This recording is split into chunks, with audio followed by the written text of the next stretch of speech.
system. So we'll have a green light for 2 minutes, the amber for 1, and then the red, and we'll have an audible alarm in case you lose track of the red light. Today is your chance to voice any issues you have concerning the bills before us. If you wish to testify, you will need to bring out the green sheet, filled out legibly, and turn it in to the committee clerk or Paige. If you wish to record your presence here but not testify, there are yellow sheets over there that you can fill out. Post that. If you have handouts, we'll need 12 copies. If you don't have 12 copies, let us know. We'll see if the pages can get more copies made. When you come forward, please speak in the microphone clearly, state, and then spell both your first and last name so it goes accurately into the record. No displays of support or opposition to bills, vocal or otherwise, will be allowed in the audience. We will go ahead and introduce committee members today, and Senator Sanders and Senator Holleran, Senator Rayburn, Senator Holleran around 6, Senator Sanders, another committee. So we got folks rotating today. So with that, we will start with Senator Aguilar. Ray Aguilar, District 35, Grand Island. John Lowe, District 37, Kearney, Gibbon, and Shelton. I'm Megan Hunt, and I represent District 8 in the northern part of Midtown Omaha. Julie Kana is our committee clerk, and we have the Dick Clark replacement here as our legal counsel. The pages that we have with us today are Ellie is a junior at UNL, criminal justice, and Kristen, who is a political science senior at UNL from North Platte. With that, we will invite our first introducer up, Senator Cavanaugh.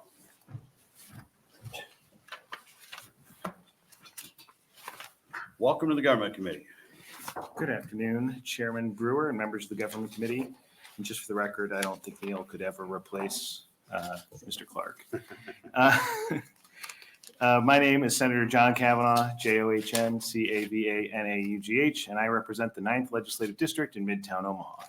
I'm here to introduce LB 1203.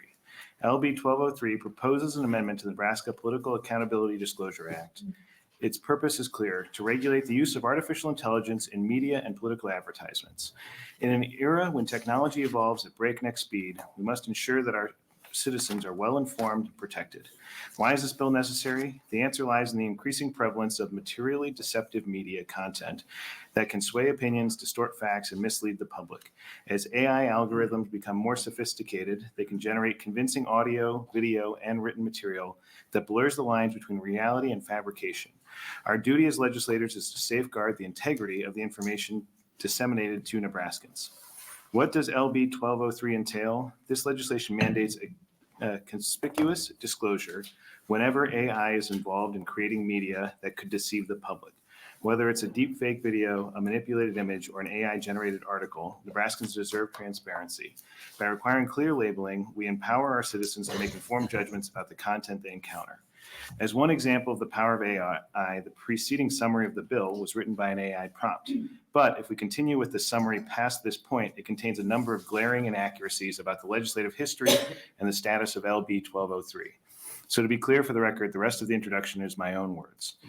As it relates specifically to the problems that LB 1203 is trying to address, the potential for deepfake or digitally manipulated audio and video to deceive voters and disrupt elections is something that we should all be concerned about.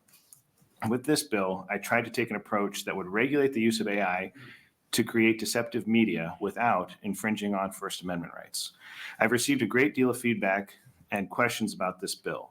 I believe that the legislature must take action to address the potential for deceptive media, but it is a complicated issue, and LB 1203 will need a lot of work in order to balance all of the valid concerns with regulating artificial intelligence.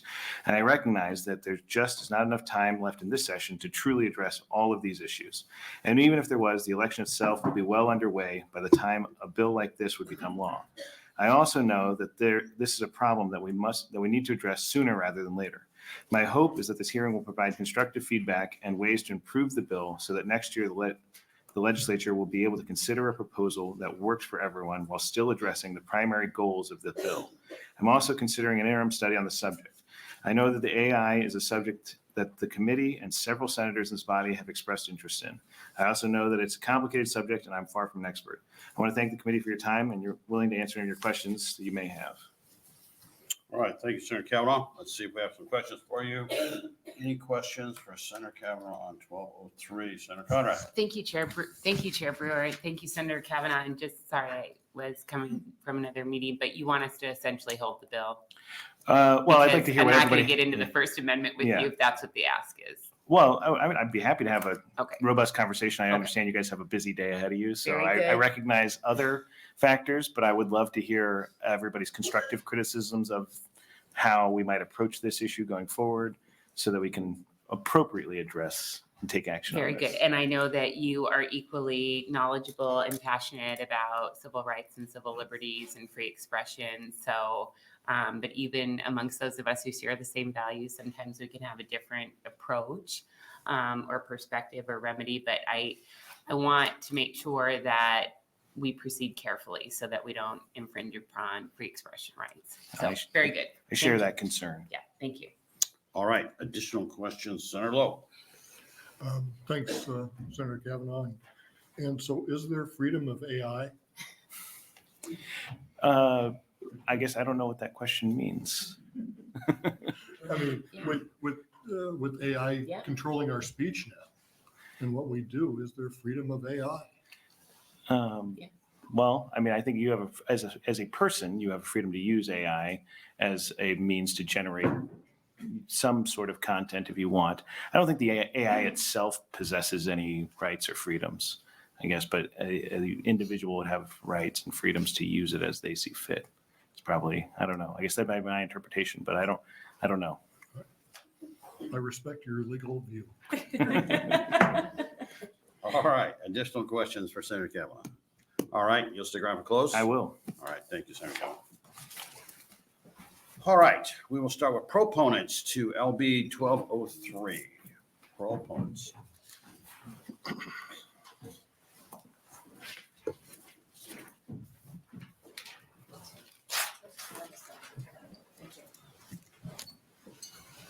Welcome to the Government Committee.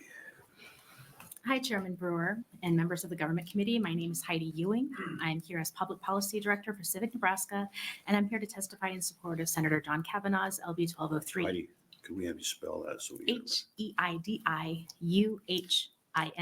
Thank you. Thanks. This is one of two bills this afternoon that deals with the spread of disinformation as it relates to elections. It's no surprise to anyone here that our media landscape has been flooded for the last several years with falsehoods about elections, creating a landscape where it can be difficult for some voters to determine good information from bad. Very recently, we have seen swift advances in the capacity of new content creation tools that exacerbate this problem immensely.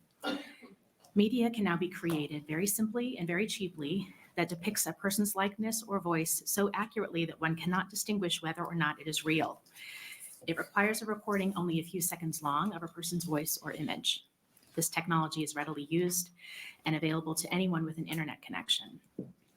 Political campaigns have long used criticism, half-truths, and attack ads that depict one's opponent in a negative light. The electorate has come to expect it.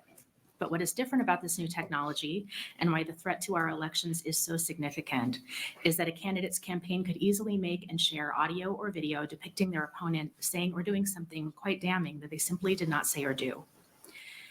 In response, we are now seeing similar legislation in several states introducing terms new to statute, like deepfakes, synthetic media, and artificial intelligence. These terms refer to the manipulation of existing media depicting a person without their permission in a way that is simply fabricated. In the case of a political opponent, there's ample audio and video of them on the internet to choose to manipulate, and doing so can be of great benefit to a candidate's political campaign. It could win an election. In order to remove the temptation to use these tools to mislead voters and to protect the integrity of our elections, LB 1203 would put guardrails around the use of this technology by requiring disclosures on campaign ads manipulated using artificial intelligence. This would help voters have a chance at basing their impressions of a candidate and their policies on real, actual events. The success of our democracy is dependent upon an informed electorate that has access to true and accurate information on which to base their votes. We are approaching a time when truth is going to be harder to discern, and we are all going to have to get a lot more savvy in our media use to make good decisions for ourselves, our families, and our communities. This bill would help make voters aware that they are viewing manipulated campaign materials and let them make decisions at the ballot accordingly. We urge the committee to support LB 1203. All right, thank you, Johnny. All right, let's see if we have some questions. Conrad? Hi, thank you, Chairman Brewer. Hi, Heidi, good to see you. Thank you for being here. You may have heard in my initial inquiry with Senator Cavanaugh, I think the bill as written has some legal problems when it comes to the First Amendment, but I understand the policy goals, which I think we're all generally in alignment about trying to kind of figure through what the remedies might be here. But one of my questions is, and it's kind of related to this, kind of related to the next bill, so I'll put it out there.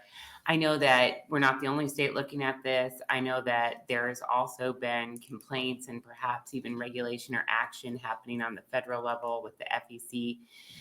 Do you know where the status of that is, how that impacts where we are with things in Nebraska? Because, you know, obviously with a lot of these issues, it's not contained just to our borders. So we have to be careful about how we regulate interstate commerce and things of that nature, and things that implicate federal elections, not just state elections. And it's more complex than it looks at first blush. So if you have any information about kind of the status of the legal framework with the federal and state, or kind of where things are at there, I think that would be appreciated.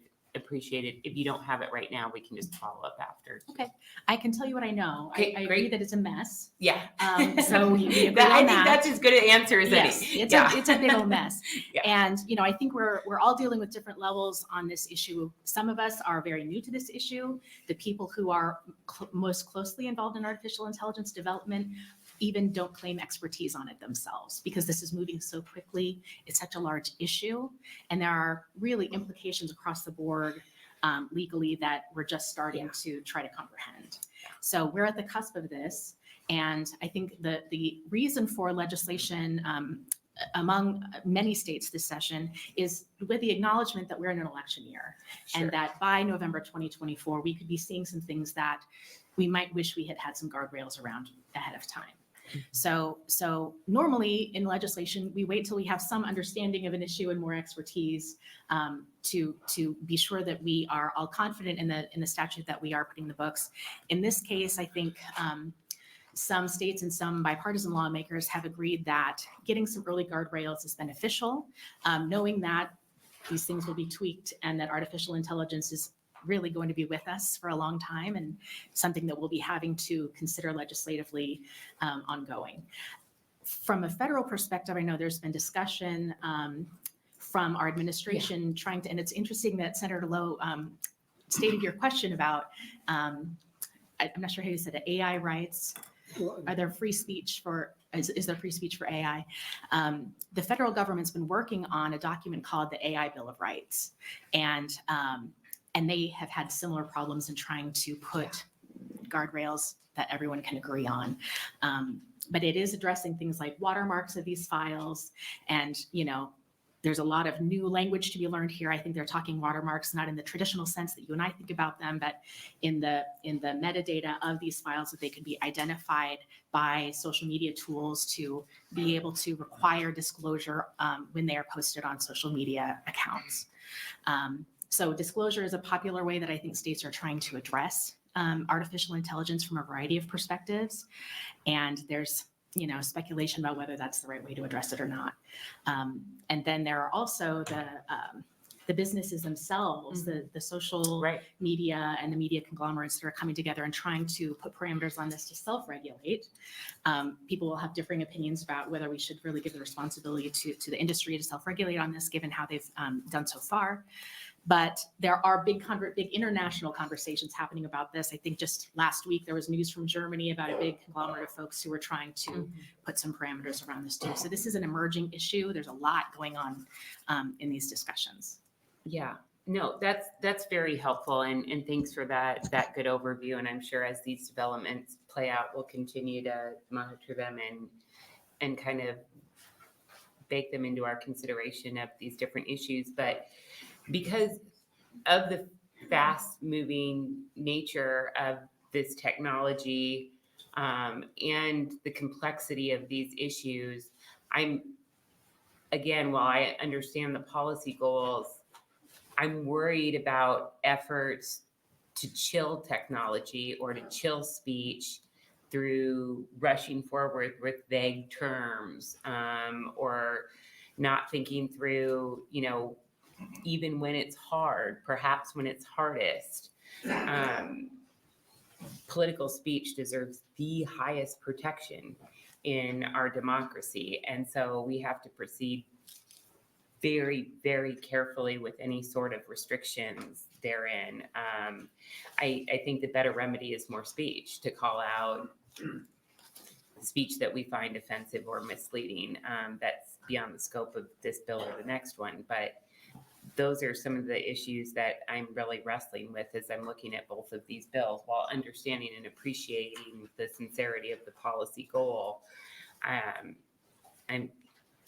I'm not sure this is the right remedy, but anyway, thanks for that. Thank you so much. Thanks, Chair. I only remember on Saturday's event, the professor from UNL that spoke, that was Matt Waite. Yes.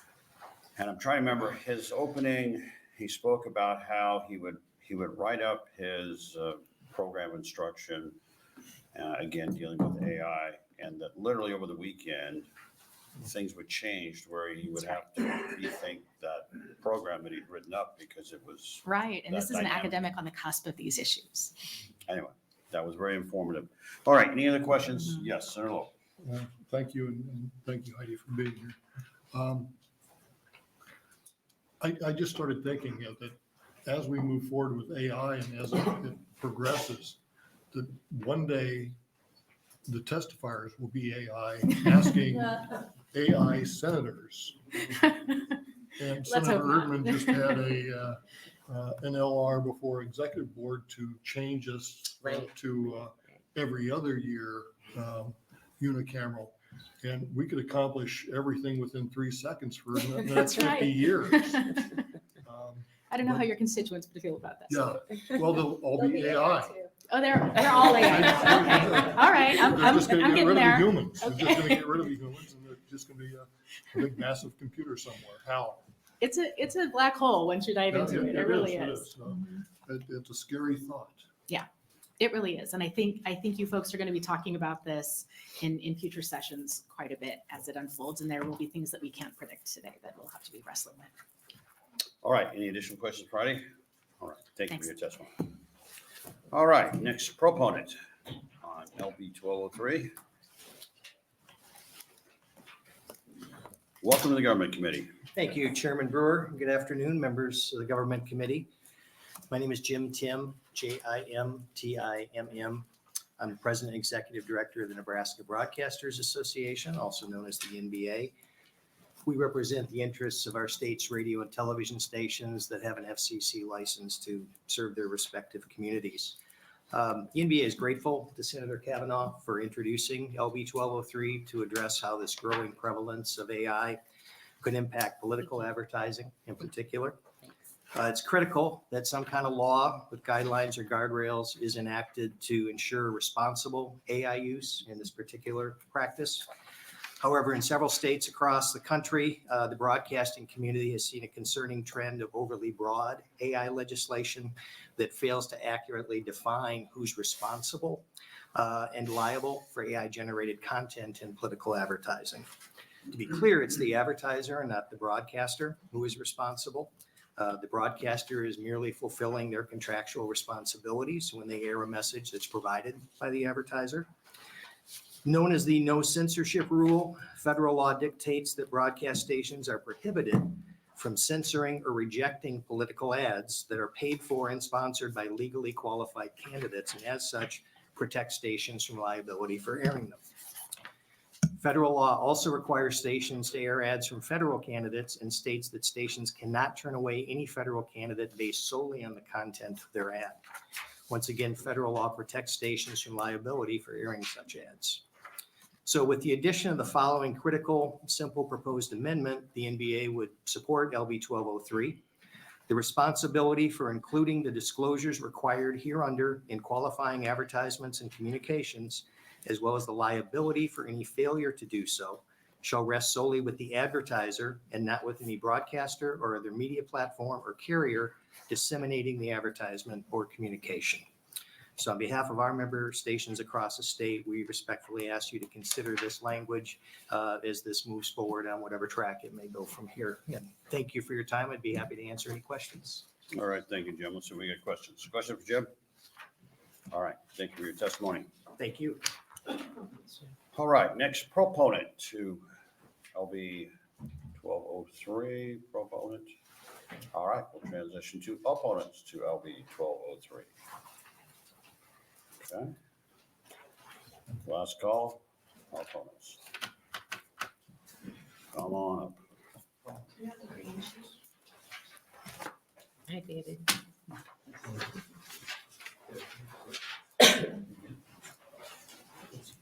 Welcome to the Government Committee. Thank you, Chairman Brewer, members of the Government, Military, and Veterans Affairs Committee. My name is David Hunter, David Hunter. I serve as the Executive Director of the Nebraska Accountability and Disclosure Commission. I'm appearing on behalf of the Commission in opposition to LB 1203. While we would agree that artificial intelligence being used in campaign advertising is a concern, the Commission has voted to oppose LB 1203 because in its judgment, the bill could not be presently administered nor enforced by the Commission. LB 1203 creates new disclaimer requirements when artificial intelligence is used in the creation of a paid political advertisement which falsely depicts an individual. Under the bill, the Nebraska Accountability and Disclosure Commission, or NADC, would be required to respond to complaints that false representations are being made about a candidate. We do not currently perform such an analysis. In order to do so, we would arguably be trying to regulate free speech in the political campaign arena. Under the current provision of the Nebraska Political Accountability and Disclosure Act, the NADC is not tasked with trying to judge the truth or falsity of claims made in the heat of the campaign. We are not equipped to be fact checkers to investigate allegations from candidates who, under this bill, may file a complaint alleging that false statements, in part using artificial intelligence, are being made about them. Furthermore, the bill does not set out how it would be possible to determine whether artificial intelligence has been used or deceptively used in the creation of a political advertisement. If a complaint is filed using the new provisions of the bill, we do not know how the NADC could go about determining whether artificial intelligence has been used. And finally, the bill is lengthy and it contains numerous definitions and exceptions, which would add extensive, complex, and confusing legislative text to the Nebraska Political Accountability and Disclosure Act. For these reasons, the Commission has elected to oppose LB 1203. We would like to thank Senator Cavanaugh for keeping us informed of this bill and for soliciting our thoughts on it. Thank you for the opportunity to testify today. All right, thanks, Dave, for your testimony. Let's see if we got any questions for you. Questions, Mr. Hunter? All right, thank you for coming in and testifying. Thank you. All right, any other in the opposition to LB 1203? Welcome to the Government Committee. Thank you. Amber Parker, AMBER, last name Parker, PARKER.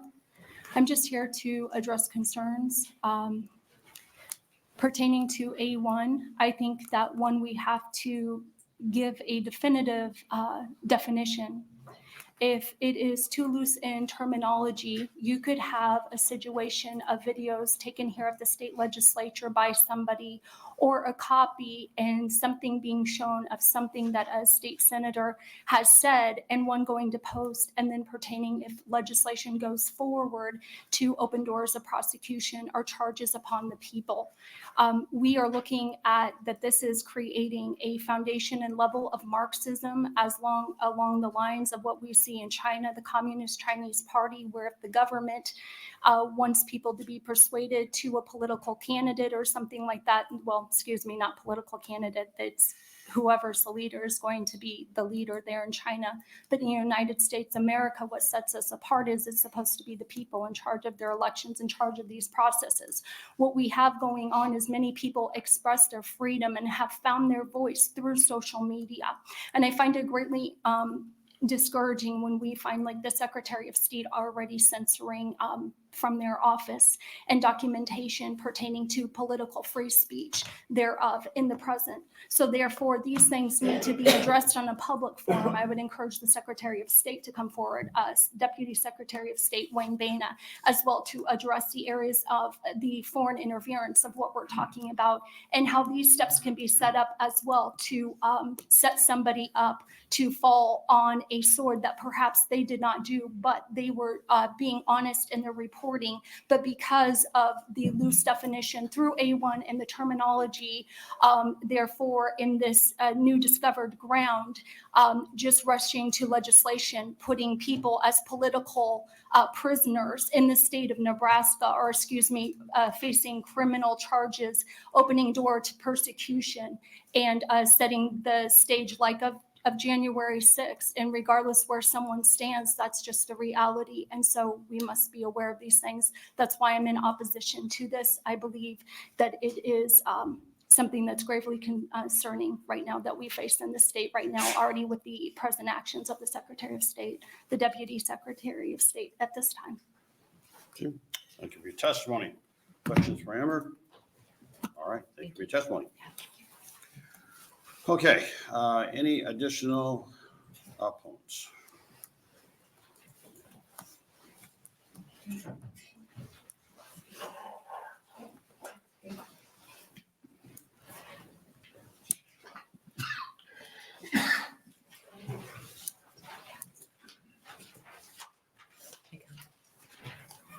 Welcome to the Government Committee. Good afternoon. Good to see you. My name is Connie Renke, CONNIEREINKE.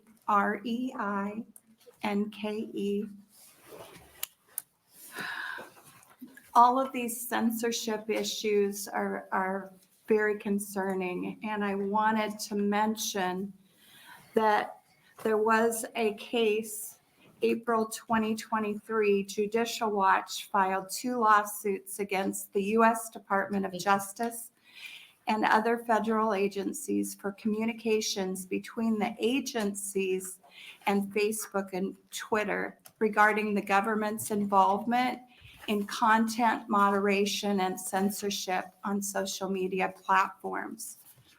Censorship is being discussed in the Fifth Circuit Court of Appeals case, Missouri versus Biden. And in that case, Biden lost the case on censorship. I wanted to bring that to your attention. We know that in Lancaster County, Mark Zuckerberg was involved with the Center for Technology and Civic Life, and money was given to Lancaster County. As more research has been done, what was said was there was money set aside for education. Well, it's been shown that in May 2021, the Zuckerberg program started providing free webinars and other nonpartisan election materials. None of this was shared that it was going to happen in the initial grant. And I wanted to bring to your attention, I did public records request for the Secretary of State.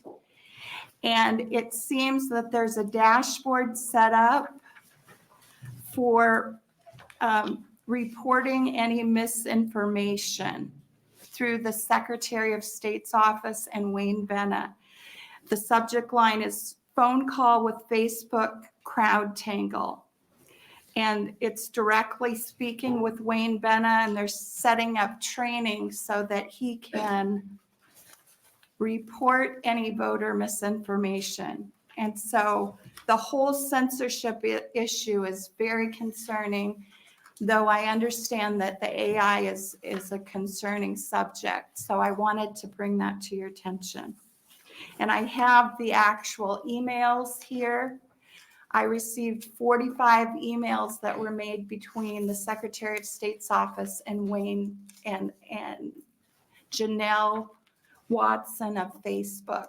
I know that this was going on also with Twitter, but this is actual emails from the Secretary of State's office. Okay, thank you. You're welcome. All right, questions? All right, thank you, Connie. Thanks, Connie. You're welcome. All right, we are still on opponents to LB 1203. Anybody here in the neutral? All right, we'll invite Sergeant Cavanaugh. Senator Cavanaugh, come on up and close. Thank you, Chairman. I was surprised. I didn't know you actually did have an audible response to ending or the violation of the time. Yes. Well, I appreciate everybody coming to testify today. Like I said in my opening, this is a complicated issue. And as Senator Conrad correctly pointed out, I don't think this bill accomplishes the goal in the way that we need it to. I think that one of our tasks in the legislature is to bring forward ideas that maybe aren't 100% there so we can have the conversation and hear the constructive criticisms. I appreciate the comments from Mr. Hunter and NADC. We've had conversations before, but we're never going to solve these problems if we don't ask those questions and actually drill down on what the problems are. I share the concerns of the folks who came and are concerned about censorship. And Senator Conrad's 100% correct that the best option is to meet speech with speech.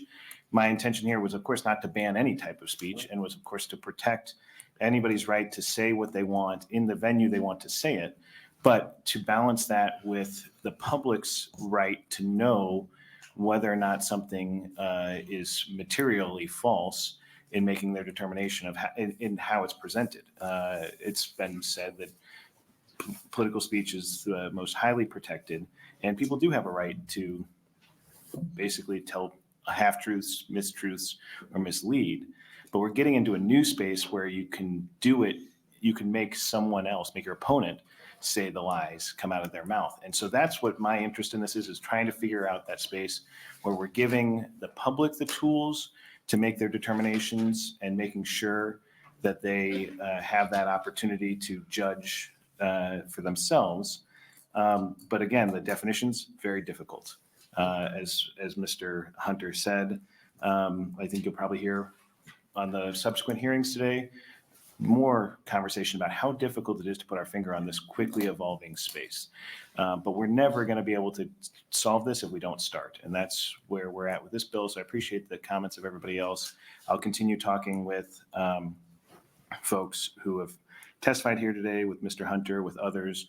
Maybe our friends at the ACLU can help us figure out some of the ways to go forward and protect people's rights while protecting the rights of voters. And maybe some other state will find a better solution that will work, or the feds. So with that, I'd be happy to take any questions. But All right, thank you, Senator Cavanaugh. To give you a little background, this weekend, I had a chance to get a whole lot more educated on some of the AI issues. Had a chance to talk with Adam Moorfield, and this morning I sat down with Justin Wayne, and what we're looking at doing is we're not sure which area this is going to fall into. Is it going to be government committee? Is it going to be judiciary committee? Kind of depends on how it's written. So what I talked to him about is let's do a joint study. We're looking at doing it this summer, so we have the primary behind us to see, what's used, how it's used. We'll have a better idea of some of the possibilities, at least. use that interim study to also have DOD and Homeland Defense come in and talk about their concerns and issues they've seen.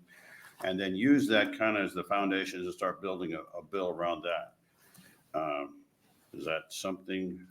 I'd be happy to help out in any way that I can be useful in that endeavor. Well, we're looking at doing it on the UNO campus. The Homeland Defense folks have been willing to help with getting that set up and organized.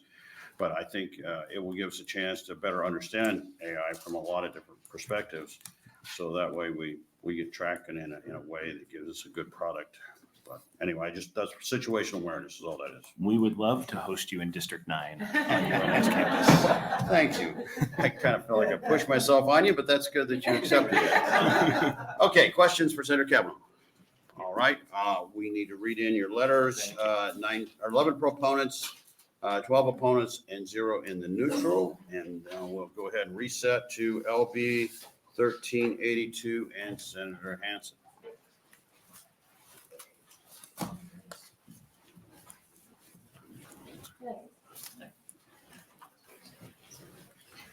Senator Hansen, welcome to the Government Committee. Thank you. My last bill for the year. Good, we can be your last bill of the year. Yep. If that's for that. All right. Well, good afternoon, Chairman Brewer, members of the Government, Military, and Veterans Affairs Committee. My name is Senator Ben Hansen. That's BenHansen, and I represent the 16th Legislative District. According to the latest numbers, Nebraska is home to 1,967,923 people with a median age of 36.7 years old. We have a wide variety of potential with rich heritage, unique goals, and a determination to enhance the Nebraska way of life with ideas and values worth striving towards. It is because of our desire to represent all Nebraskans that each of us are here today. Serving in a governmental capacity to review laws, create paths forward, and most importantly, listen to Nebraskans across the state as they call, email, and meet with us throughout the year. Although we represent one state as a whole, the passions, belief systems, and viewpoints on life vary from district to district, community to community, and more specifically, person to person. This tension, as some would call it, can be considered as advantageous towards growth for our state. The concept of competition builds strength, the pressure either confirming one's position or challenging its purpose. Through this natural process, inspiration is born and Nebraska's voice is heard. I have introduced LB 1382 to guarantee that as a state, we are holding to Nebraska-led passions and goals in the practice of ballot initiatives. We are committed to protecting the voice of Nebraskans through our election system. One aspect to our elections is the initiative and referendum process. Since 1912, citizens have had an ability to have a direct impact on our state's law and constitution. To gain a glimpse at how many ballot measures have been used and how successful they are, let's look at the years 1996 through 2020. In this 24-year span, there are 79 ballot measures that appeared on statewide ballots. Nebraska voters approved of 56.96% of them. 45 changes were made through the hard work and determination of individuals who had an idea, who found support, and successfully convinced other Nebraskans to come to the same conclusion. In 2022, 2 ballot initiatives were passed. It's interesting to note that these 2 approved initiatives were usually affiliated with opposing political views. This is the beauty of the initiative and referendum process. Nebraskans convincing other Nebraskans, not national political parties or DC philosophies. Just the people in our state working to come together for a cause that they find important. It is imperative that we approach this topic with the whole state in mind. For instance, our law requires that signatures must be collected from 5% of the registered voters in 38 of the 93 Nebraska counties. This distribution applies to both initiative and referendum efforts to certify that a variety of Nebraskans are in favor of the ballot measure. For an initiative to be proposed as law, signatures from 7% of the registered voters in the state are needed. For a constitutional amendment, 10%, and for referendum, 5%. There's also an option for a referendum that suspends a law from taking effect, and 10% of the registered voters' signatures must be gathered. This takes fortitude and resolve, so much that of the 9 petitions being circulated for the 2024 election this year, only 1 has gathered enough signatures so far. I hope that you were reminded of the magnitude of ballot measures and of why we must appreciate the weight of the matter when considering the significance of hearing Nebraskans to the system set in place. It is a sizable responsibility for us to exercise our position each day to change laws. And likewise, when communities in Nebraska find a common goal and gain momentum towards changing a law through the vote of the people, they are given great responsibility. LB 1382 ensures that we are listening to them. There's a national trend that we are beginning to see more and more prevalent. Ballot measures on both sides are becoming big money operations, requiring out-of-state manpower and financial backing. In 2022, it cost an average of $4.8 million to fund certified ballot initiatives in the United States. In 2020, the average cost was almost half of that at $2.06 million. We have almost doubled the cost in 2 years. One aspect of this is the fact that in 2022, it is estimated to cost $12.70 per signature, while in 2020, the average cost was $8.09. This is a substantial increase. I fear this country is straying from the very foundation and reason for ballot initiatives, and I would hate for Nebraska to do the same. For our state, I know it is our desire to hear Nebraskans, rural, urban, eastern Nebraska, western Nebraska. This is for the people and their grassroots efforts. The first part of LB 1382 that I'd like to talk about addressing the funding of ballot measures. In this bill, contributions to a ballot question committee that total more than $20,000 can only be made by individuals. Many states treat individual contributions differently than corporate, union, and state party contributions when it comes to campaigns. For Nebraska, the reporting system for ballot question committees is split. It records individual contributions separately than other sources. As a state, we naturally view these two parties of contributions separately. In an effort to bring accountability and keep the focus on Nebraskans' voice, LB 1382 would limit the amount that companies or organizations pour into our ballot. There would still be avenues to contribute for both. However, sources other than individuals would only be limited to $20,000, leaving the resolution of the issue to be supported by individuals. This brings me to the second portion of LB 1382. In order to lower the need for big money involvement, we must lower the cost. In order to lower the cost, we must address the process. Instead of paying circulators by the signature, LB 1382 would return state statute to what it was previously read before 2015. Circulators of a petition will not be able to be paid based on the number of signatures they collect. When you get paid per signature, the heart of the matter can be lost. It becomes about who can pay the most per signature. Circulators can still be paid for their time and efforts with this bill, but it will take those who are committed to the cause and alleviate concerns that some circulators are just out there to make a quick dollar. Let me reiterate, the initiative and referendum process is for Nebraskans, plain and simple. Let's keep it that way and encourage everyday Nebraskans to have the courage to get involved. I appreciate your time today and ask for your support of LB 1382. Thank you. All right. Thank you, Senator Hansen. Let's see if we have questions. Yes, Senator. Yeah, thank you so much, Chair. Thank you, Senator Hansen, for bringing this forward.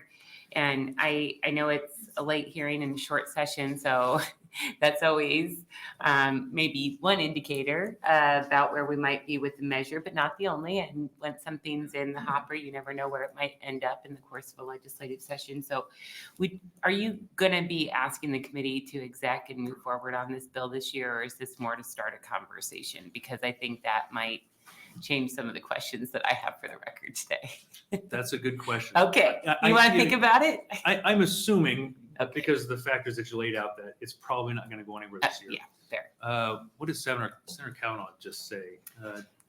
We'll take it up over the interim. Start the process in Yes. order to solve a problem. It was right? well said, I thought. Yeah. Yeah. And so I'm hoping, if anything, we can address with this bill, at least the start of an idea of maybe we're starting to see a trend in the country, both left and right, I agree. of big money coming into states trying to change what we are doing in this legislative body, or just maybe in the desires of our state, perhaps based on maybe what some people outside our state think is better.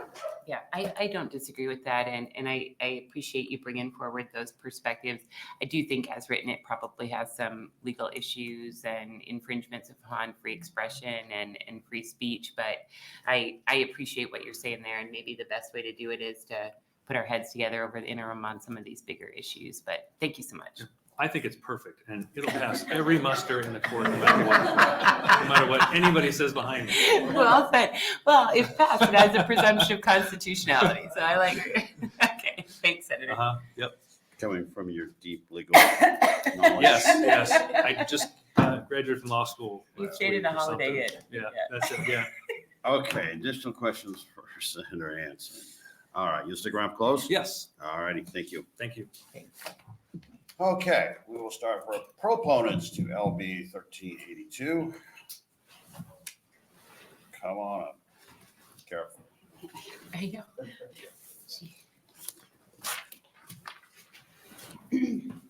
Welcome to the Government Committee. Thank you. I think this is my first time here this year.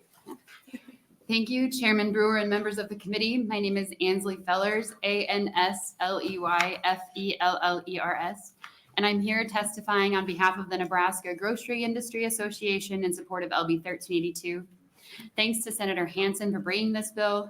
Recognizing it might not necessarily cross the finish line this year, my members still thought it was an important opportunity to describe to the committee what's happening in the initiative petition process in Nebraska and how small and medium-sized businesses throughout the state are going to continue to be undercut unless the legislature steps in.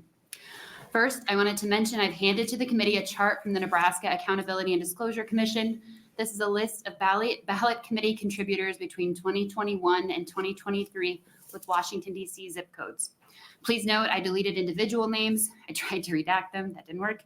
But it's all certainly publicly available if you're curious. Since 2021, nearly $7 million has been paid by DC organizations to fund petition initiatives in Nebraska. Of the $3.5 million taken in by Raise the Wage Nebraska in 2022, more than $2.8 million, or more than 80%, came from two Washington, D.C. based entities, the 1630 Fund and the Fairness Project. That might not sound like a lot of money, but for small businesses in Nebraska, it is. In 2020 alone, the 1630 Fund spent $410 million in national races. The $6.5 million they're putting into initiatives in Nebraska is a drop in the bucket. The Raise the Wage Nebraska initiative increased the minimum wage to $15 per hour by 2026, then has it increasing every year after that, according to the Midwest inflation rate. Last year, the state chamber met with small businesses across Nebraska, and the number one issue raised was the pressure they're feeling from the minimum wage hike. To pass constitutional muster, the initiative had to be broad, treating businesses in Omaha and Lincoln just like Superior and Baird and Valentine and McCook. I looked last evening, and the median listed home price in Superior, Nebraska was $130,000. In Lincoln, it's $354,000, more than $200,000 difference. My grocer member in Superior, who employs 40 people in a town of 1,800, will see labor costs increase by nearly $37,000 a year. I'll keep going quickly. In 2022, 72% of counties rejected the wage initiative. I mention all these things because without the legislature stepping up, there's no way small and medium-sized businesses in Nebraska can combat this type of spending. The beauty of government systems in the U.S. is that they were thoughtfully designed with checks and balances. In every other state and at the federal level, there are two houses of government, a bicameral system. In Nebraska, the people are the second house. It's the role of the legislature to balance the will of the second house, just like the House and Senate balance each other, and the people are here to balance you. It's our job, after ballot initiatives prevail, to do our best to minimize the truly unintended consequences. With that said, we appreciate the committee's attention and Senator Hansen's time, and I'm happy to answer any questions. All right, thank you, Ansley. This is, I had not seen this. Right, revealing. Thank you. Okay, questions for Ansley? Yes, Senator Cartwright. Thank you, Ainsley, for being here and giving voice to those concerns. I definitely appreciate it, but I think that you would probably also agree that you and your members have a right to pool your resources and come together and hire lobbyists or make campaign donations or engage in ballot initiatives. I mean, that's exactly what you do, right? As an advocacy organization. I know you do other things related to the grocery industry beyond the political realm, but yeah. Absolutely. And I know I threw out some numbers. I don't disagree with that at all. Yeah. I just think the level we're talking about and the spending we're talking about is something really unrealistic for the people I represent. Very good. But I definitely appreciate and understand what you're saying there. I wanted to, generally make the point that it's hard when the government starts drawing lines about what's acceptable advocacy and what's not. It's ultimately arbitrary and a restriction on the right to associate, the right to petition, First Amendment, right to express yourself. So That's right. Yeah. There's equal opportunity. Yep. Thank you so much. Okay, additional questions for Ansley? All right, thank you for your testimony. Thank you. Thanks for the numbers. All right, still on proponents to LB 1382. Okay, no proponents. We'll go to opponents to LB 1382.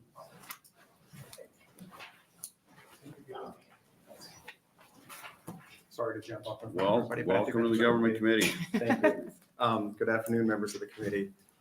My name is Spike Eichel, S-P-I-K-E. Last name is E-I-C-K-H-O-L-T. I'm referring on behalf of the ACLU Nebraska in opposition to LP 1382. I did tell Senator Hansen earlier this week that we would be opposing it.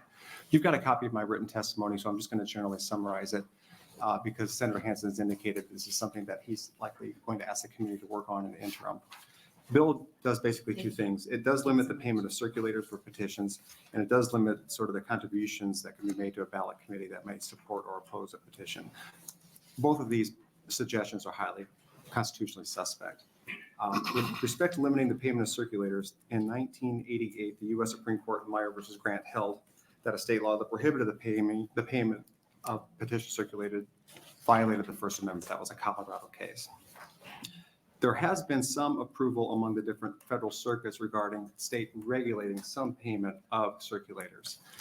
The Ninth Circuit approved an Oregon law that's similar to what is proposed in LB 1382 in Preet versus Bradbury.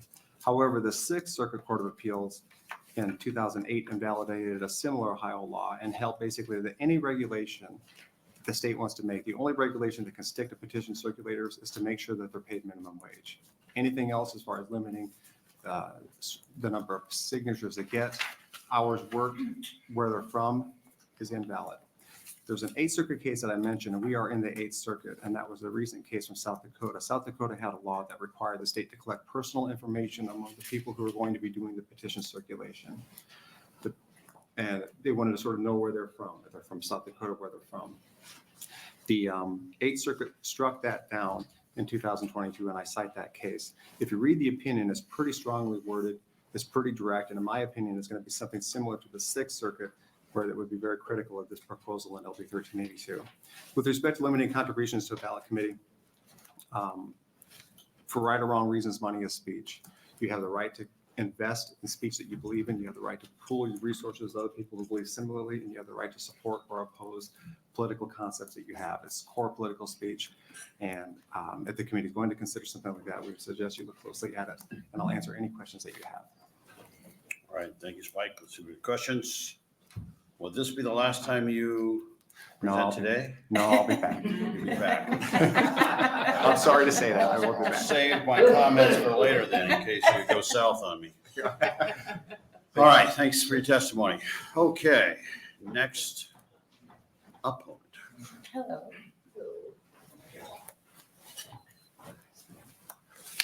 Thank you. Well, welcome back to the government committee. Senator Brewer, members of the committee. My name is Walt Radcliffe, W-A-L-T R-A-D-C-L-I-F-F-E.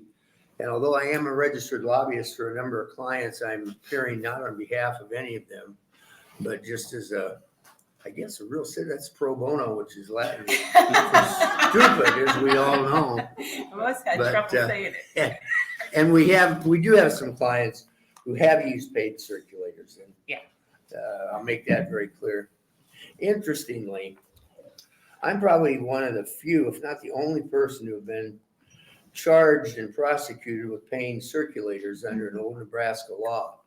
1986, so I was charged with 4 felonies related to a petition drive, 2 of which was unlawfully paying circulators. And Spike mentioned Meyer versus Grant, which was a case going up the Supreme Court at the same time the charges were pending here in Nebraska. So we, Judge Chevrant threw out the 2 paying circulator charges against me, and the state filed an interlocutory appeal.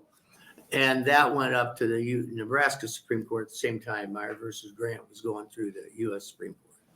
And in June of 1988, shortly after the U.S. Supreme Court ruled in Meyer versus Grant against the prohibitions on paying circulators, the Nebraska Supreme Court came down and ruled against the Nebraska law.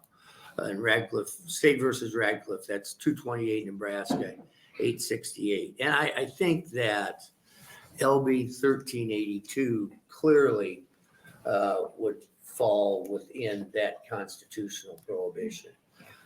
I share Spike's concern about the other portion of the bill, which I really don't, I mean, I care about, but as far as limiting the contributions from any one source, I'll just say this, limit it all you want, but there'll be a way to get the money in. Money is like water, it seeks a level. And you're not going to keep it out of campaigns. Unfortunately, I'm somebody who's funneled a lot of money to a lot of campaigns, but as far as I'm concerned, you could go to public financing, it'd be fine with me. Probably be a good thing, except you won't prohibit third parties and you won't prohibit self-financing campaigns. So proceed carefully if you go down this road and know that it certainly will be challenged. So be happy to answer any questions, Mr. Chairman. All right, thank you, Walt. Now, just since we got you on the record here. So Not on your oath, though, I all the felonies you were charged with, you were able to elude.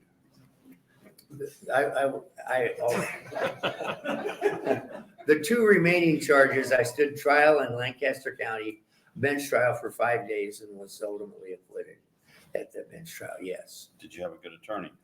I certainly did. Good, all right. I would say the state had a good attorney too. He's now the Chief Justice. Oh, wow. Well, one thing about it, you have been around here a while, so you, if anyone, would know all the right players. All right, does anybody have any questions for Walt? Yes, Senator Conrad. Well, thank you, Chair, and thanks. Good to see you, Mr. Radcliffe. I know you've been involved in the political sphere in a lot of different capacities over the years, and I think it takes a lot of courage to talk about some of the hard experiences that you had with political engagement and when it ran or intersected potentially with the criminal law. And of course, that takes a great deal of time, energy, and effort to hire a lawyer, to battle through those charges, to fight for your rights. And those are some of the very reasons I'm worried about restrictions on speech and political activity, because not everybody's going to have access to those kinds of resources to protect themselves against government overreach because of their political beliefs or the content of their speech or how they engage in the political process. So I'm glad you shared that with us as a cautionary tale, because when we get it wrong, it can undermine democracy and ruin people's lives. Well, at that time, Senator, there were 9 defendants, 2 of whom were seated state senators. There were over 40 felony charges filed. And 2 people were ultimately found guilty, but most all the other charges were ultimately dismissed. Yeah, very good. Thank you. Thank you. Thank you, Chair. Any other questions for Walt? Before we let you go, tomorrow will end a 8-year adventure in this government committee. You have been good about coaching and mentoring. Sometimes I didn't always appreciate it like I should have. But you're always wanted to make sure that we didn't do things unnecessarily that were wrong. And sometimes you don't know you're doing something wrong until someone says, hey, maybe you think this through because you might want to rethink what you just did. And sometimes it's good to have someone that's there to say those things. Well, thank you, Senator. I'd like to thank you and Senator Lowe for your services. I know you're both term limited at this time. It's been a pleasure to work with both of you over the years, and perhaps like Senator Chambers, you may return. Hey, he's not the only one. Thank you. Oh, excuse me. I'm sorry. You're absolutely, Senator Conrad, how could I forget your previous service? You were just talking about the boys. That's right. Just the boys. Just the boys. Anyway, thank you for your service in Nebraska. Ladies. All right, we're going to continue with opponents to LB 1382. Welcome back to the Government Committee. Thank you. Good afternoon. I'm Sherry St. Clair, SHERISTCLAIR, testifying this afternoon on behalf of the League of Women Voters of Nebraska in opposition to LB 1382.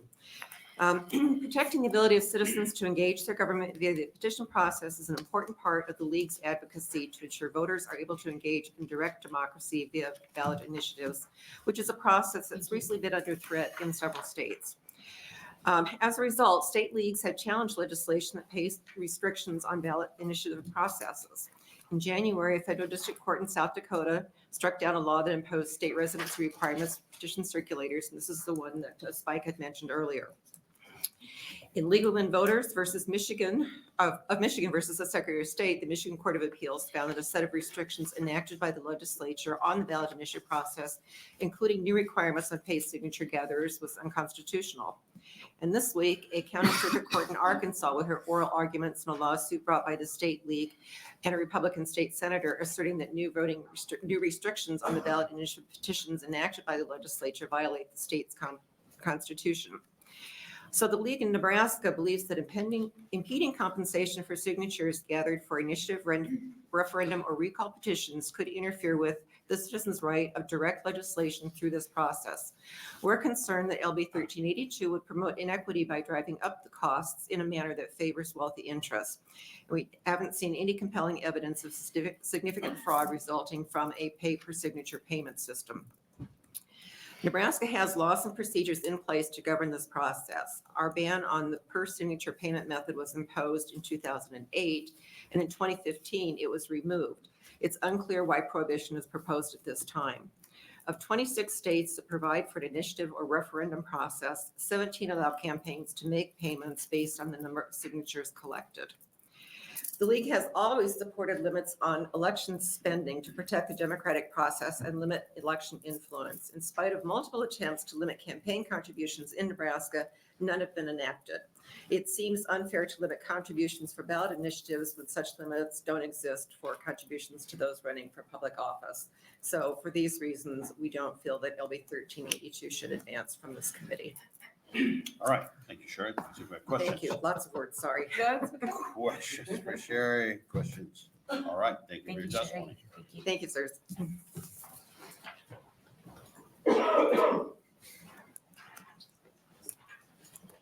Adam, welcome back to the Government Committee. Good afternoon, Chairman, members of the Government Committee. My name is Adam Morfeld. That's ADAM, MOR, F as in Frank, ELD, and I'm the Executive Director and founder of Civic Nebraska, here today to testify in opposition to LB 1382. And this is my first time back since I left, so I wrote my comments out. I'm not used to time limits. So, but in any case, the root of our opposition to LB 1382 is it further inhibits the practical ability of Nebraskans to have their voice heard through the petition initiative process, which is already unpredictable, expensive, and an enormous undertaking for any Nebraskan. The United States Supreme Court and the Nebraska Supreme Court have both found that the initiative petition process is a core constitutional right under the First Amendment and of our own state constitution. And it is Civic Nebraska's firm belief that one should have as few barriers as possible to participate in. LB 1382 would enact unnecessary barriers to that fundamental right. It is no secret that qualifying a ballot initiative is no small task. Some initiatives have tried and failed several times before making it on the ballot. Medical marijuana and casino gaming are two prominent and recent examples. It was only after multiple attempts, with Mr. Radcliffe can attest to, that casino gaming was authorized in our own constitution and statutes. And medical marijuana is on its third attempt despite a massive grassroots campaign and support. Any ballot initiative requires a significant amount of people, both paid and volunteer, to collect the requisite number of signatures to qualify it. Paying per signature not only incentivizes efficiency, but it also provides predictability for Nebraskans organizing the ballot initiative in terms of cost and budget. It will be much more unpredictable, more expensive, and burdensome to eliminate this option for Nebraskans. Perhaps the irony of this legislation, on one hand, this portion of the legislation would create inequity by driving up the cost of the initiative process in a manner that favors Nebraskans with resources. But the second part of the legislation then restricts Nebraskans' ability to be able to raise that additional money needed to address and overcome this. As a general consultant for the 2020 Casino Gaming Initiative, a large part of my role was quality control. We would go to where our contracted signature collectors are located and make sure that they are using the right petition sheets and saying the object statements. We honestly had no issue there. Overwhelmingly, the real issue that we ran into is voters that signed and were mistaken about where they are currently registered or the fact that they are registered at all. Further, collectors really do not cut a lot of corners because there's always an opposition campaign attempting to film them, people like me hired to do quality control, or well-informed voters that know the rules and report them if they violate the rules, and they know it. Per signature payment allows collectors and Nebraskans alike to be able to predictably control their costs and be able to keep the costs of availing themselves of that process down. And I will just skip forward a little bit and note that I also have concerns about the constitutionality of the limitations on being able to raise the funding. And I'll defer to Mr. Eicholt's analysis on that because my red light is on. And for those reasons, we ask that you not advance 1382 to general file. All right. Thank you for that testimony. Thank you for watching the light. I know what it feels like. Probably give you a little leadway with things, but we'll see if we have questions. All right. Thank you for your testimony. Thank you. Okay, we're still on opponents to LB 1382. Hey, anybody here neutral? On 1382, come on up.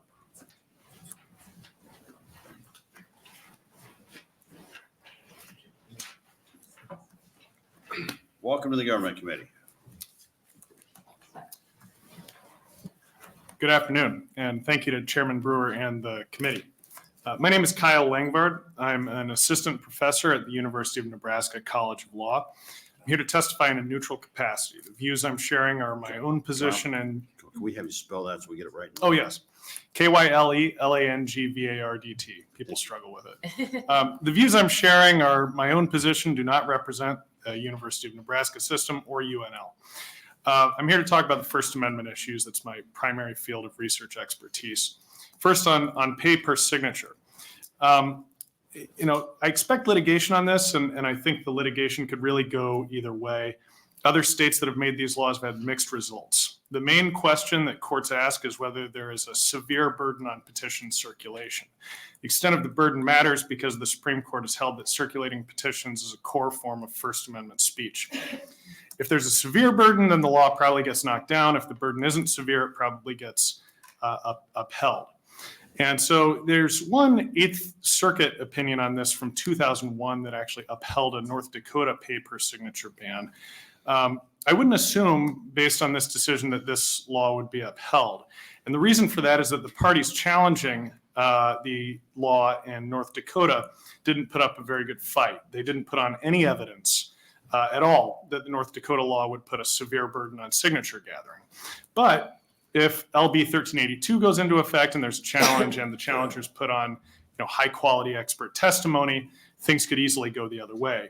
And so, for example, in Colorado, a pay per signature ban was knocked down after the court considered expert testimony that the cost of signature gathering would go up 18% if pay per signature were off the table.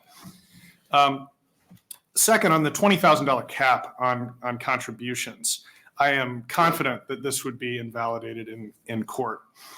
Exempting individuals here doesn't help at all. This is a large part of what the Citizens United case was about. Just a little bit of background here. The Supreme Court does allow caps on contributions to political candidates, but the reason for this is that there's a risk of quid pro quo corruption or perceived risk of quid pro quo corruption. The court has said as far back as 1978 that that risk is just absent with ballot questions. And in a case called Citizens Against Rent Control versus City of Berkeley in 1981, the court used that reasoning to strike down a $250 cap on contributions to political committees that support ballot initiatives. They said it plainly impairs freedom of expression. Now, the one thing you might say for the $20,000 cap is that it's a higher figure than this $250 cap that was struck down. That's irrelevant. And the Northern District of Florida recently pointed this out. They said that as long as you're talking about ballot questions, there's just no state interest in preventing corruption. So it doesn't matter if it's $1, almost certainly unconstitutional. All right. You probably got a little bit more to go there. Oh. You finished perfectly on the red? Yeah. Well done. I have a Casio. Oh, wow. Yeah. All right. So I'll take any questions. Yes, Senator Conrad. Thank you so much, Chair. Thank you for being here, Professor. I think your analysis was very helpful. to the dialogue. And the other thing that I was hoping maybe you could help the committee think through or stakeholders think through either today or as we continue the discussion, as we've pretty much all agreed to into the interim on the bills that we're going to be hearing today. The other thing that I'm thinking about is that, just kind of a general rush to put restrictions on political speech or political activity without any sort of legislative finding or record about a problem to solve in regards to fraud or misuse or nefarious engagement with the process, whatever that might be or might look like. Which we haven't heard a lot about today. Just generally, we're concerned about money in politics. Fair. I think most Americans are to a certain degree, but we haven't really heard kind of a laundry list of, oh my gosh, we've seen this, pattern and practice of these types of behaviors that, somehow run afoul of the First Amendment or otherwise that would show a need to perhaps a compelling interest to restrict a fundamental right or freedom. And,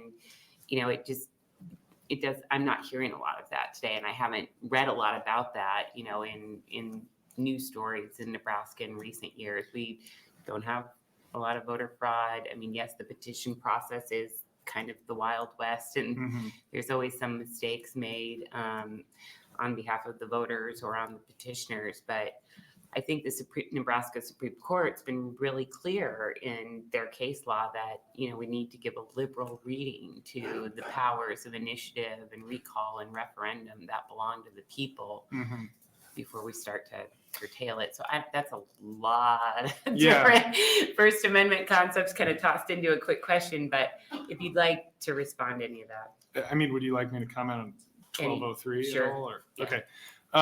Well, so with 1203, and this is a little more off the cuff. Sure. I know 1203 concerns political speech, but I think that the restriction is actually fairly modest, even though we're dealing with political speech, because the law as written seems, as far as I can tell, almost entirely concerned with libel or defamation. The law is limited to knowing defamation. The actual malice requirement that you need under the First Amendment seems to be satisfied. You can certainly imagine significant First Amendment concerns about news reporting on deep fakes, that kind of thing, liability for intermediaries that carry deep fakes inadvertently. But as far as I can tell, the law has pretty good carve outs with respect to those. Now it's possible that deep fakes won't turn out to be a major concern electorally, but I think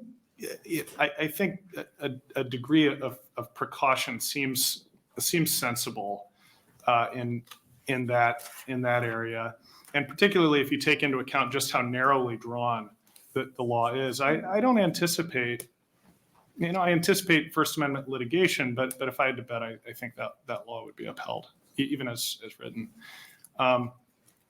With LB 1032, I agree with you. Concerns about voter fraud. I mean, the issue's been studied pretty extensively, pretty energetically, and there's just not much evidence of it there. I will say that in cases like the Eighth Circuit case, where the First Amendment challengers didn't put on any evidence of a burden, then the court did actually defer to the state's asserted interest in preventing fraud. But in cases where the challengers did put on significant evidence, courts don't seem to have deferred to that. Yeah, and I think that might be perhaps one of the unintended consequences in this legislation. So I'm glad that we have this forum to kind of tease it out, because I know Senator Hansen has a very strong libertarian lens that he brings to his work in the legislature, which I actually agree with a lot of times. But I am worried about, we heard a lot about some of the really well-financed campaigns that have moved through Nebraska in recent years, but I'm also worried about the rights of citizens who want to band together to seek change in their communities that don't have access to big donors and that are grassroots, and any restrictions that, you know, can really hit them very hard in their work, whether that's the county restrictions or the pay restrictions or any number of different things. It hits different campaigns in different ways, which kind of starts to, you have to kind of think through the consequences maybe on all sides of the well, the coin's not right. There's only two sides there, but think about it from all sides, kind of thing.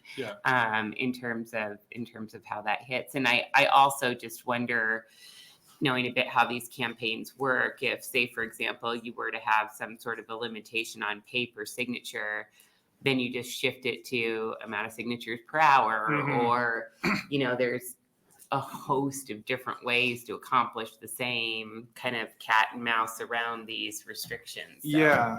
Yeah. And as you know, I'm looking at the law, it says pay a circulator based on the number of signatures collected. So I don't know.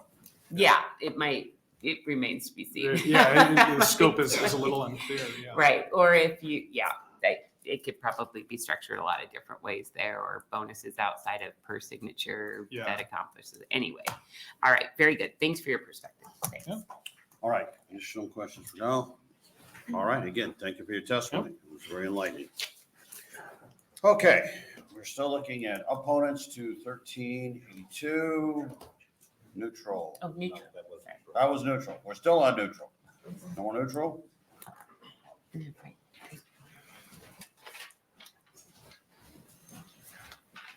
Bill, welcome back to the Government Committee. Senator Brewer, Chairman, and members of the committee. My name is Bill Hawkins, BILLHAWKINS. I'm with the Nebraska Hemp Company. I appreciate your time on this very important issue. And as a lifelong Nebraska resident and having become a very watchful citizen in this process, any attempt to mess with the petition process that the people reserve for themselves is an issue. And so real quickly, I would highly recommend that if you have an intern study, that the citizen is involved, because the citizen is the other half of this government here in Nebraska. And I take that very, very seriously anymore. So having written and filed 3 petitions and been involved in several other petitions over a decade, I've come to understand the petition process. And so any study should include the history of the petition process, because it has been amended several times by this body to make it more difficult for the citizen to accomplish the process. Our great state of Nebraska, back in the old days, Senator Brewer, it would take me 2 to 3 weeks to a month to get out to Scottsbluff or Chadron by horseback or by wagon. As a poor farmer and a citizen without much resources, it still takes me a long time to get out there and burns a lot of resources, and it makes it very difficult for me as a citizen to gather the signatures required from all the counties. I believe in every county in Nebraska, specifically the rural counties in far west Nebraska and far southwest Nebraska, are as important or more important than the urban cities in the eastern part of the state, because their vote matters, their signature matters, and they can't travel all the way to this capital, their capital, to bring their thoughts to you. They can't just drive in 15 minutes and then come and testify in front of these committees. So I greatly appreciate the time, and the ability to testify, because it's an important subject, because we are the other half of the government. And it's a short session, and so we know that you have a lot of important issues to take care of for the great state of Nebraska, so we can remain the great state of Nebraska. So be very careful in messing with the petition process. So I thank you for your time and would be happy to take any questions. All right, Bill, thank you for your testimony.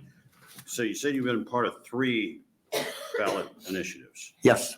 What year and what was the topic? It's been the last 3 cycles, so it would be, I'm ending one cycle here in July, and it has been for the use of cannabis. Okay. All right, thank you. Let's see if we got Thank any you. questions. All right, Bill, thank you for your testimony. Thank you for your time. All right, so we're on neutral for LB 1382. All right, I'll go ahead and, okay, come on up.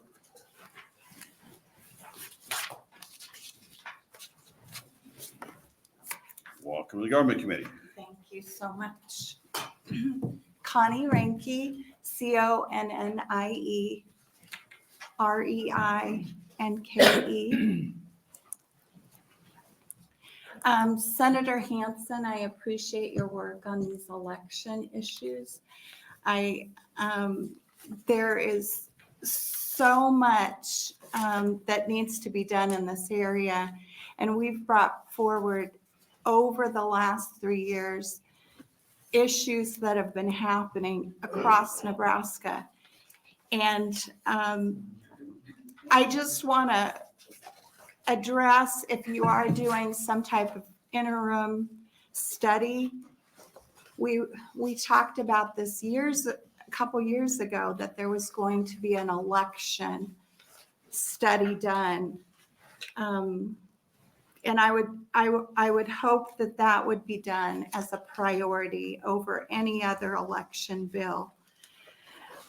We must support live, in-person, valid, current photo identification with the proof of current citizenship. All of this verified in person. And in addition, this voting must be counted using live human counters, with each ballot imaged and displayed on the web for all to recount, both at the time of counting and posting on the county websites. Mark Fincham from Arizona, that ran for Secretary of State, was at the Republican dinner that they had this weekend, and I was reminded about signatures and the importance of signatures on mail-in ballots. And I've included 2 affidavits. The one is from Lancaster, the one is from Douglas, where the signatures did not match on mail-in ballots. And when questioned, the supervisor, she said, send them through, we're not the signature police. This is very concerning on mail-in ballots, having signatures that do not match. And then in Douglas County, where over 50,000 registration transactions were done in the last few weeks before the election, we have an affidavit that says signatures did not match on the registrations and updates to registrations, which many of those could have been mail-in ballots that were requested. This signatures must match. We can't accept forged signatures on mail-in ballots. And so I hope that this would be addressed. All right, for your testimony.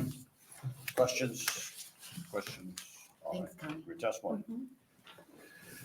Okay, we are still on neutral for LB 1382. Seeing none, we'll invite Senator Hansen up to close.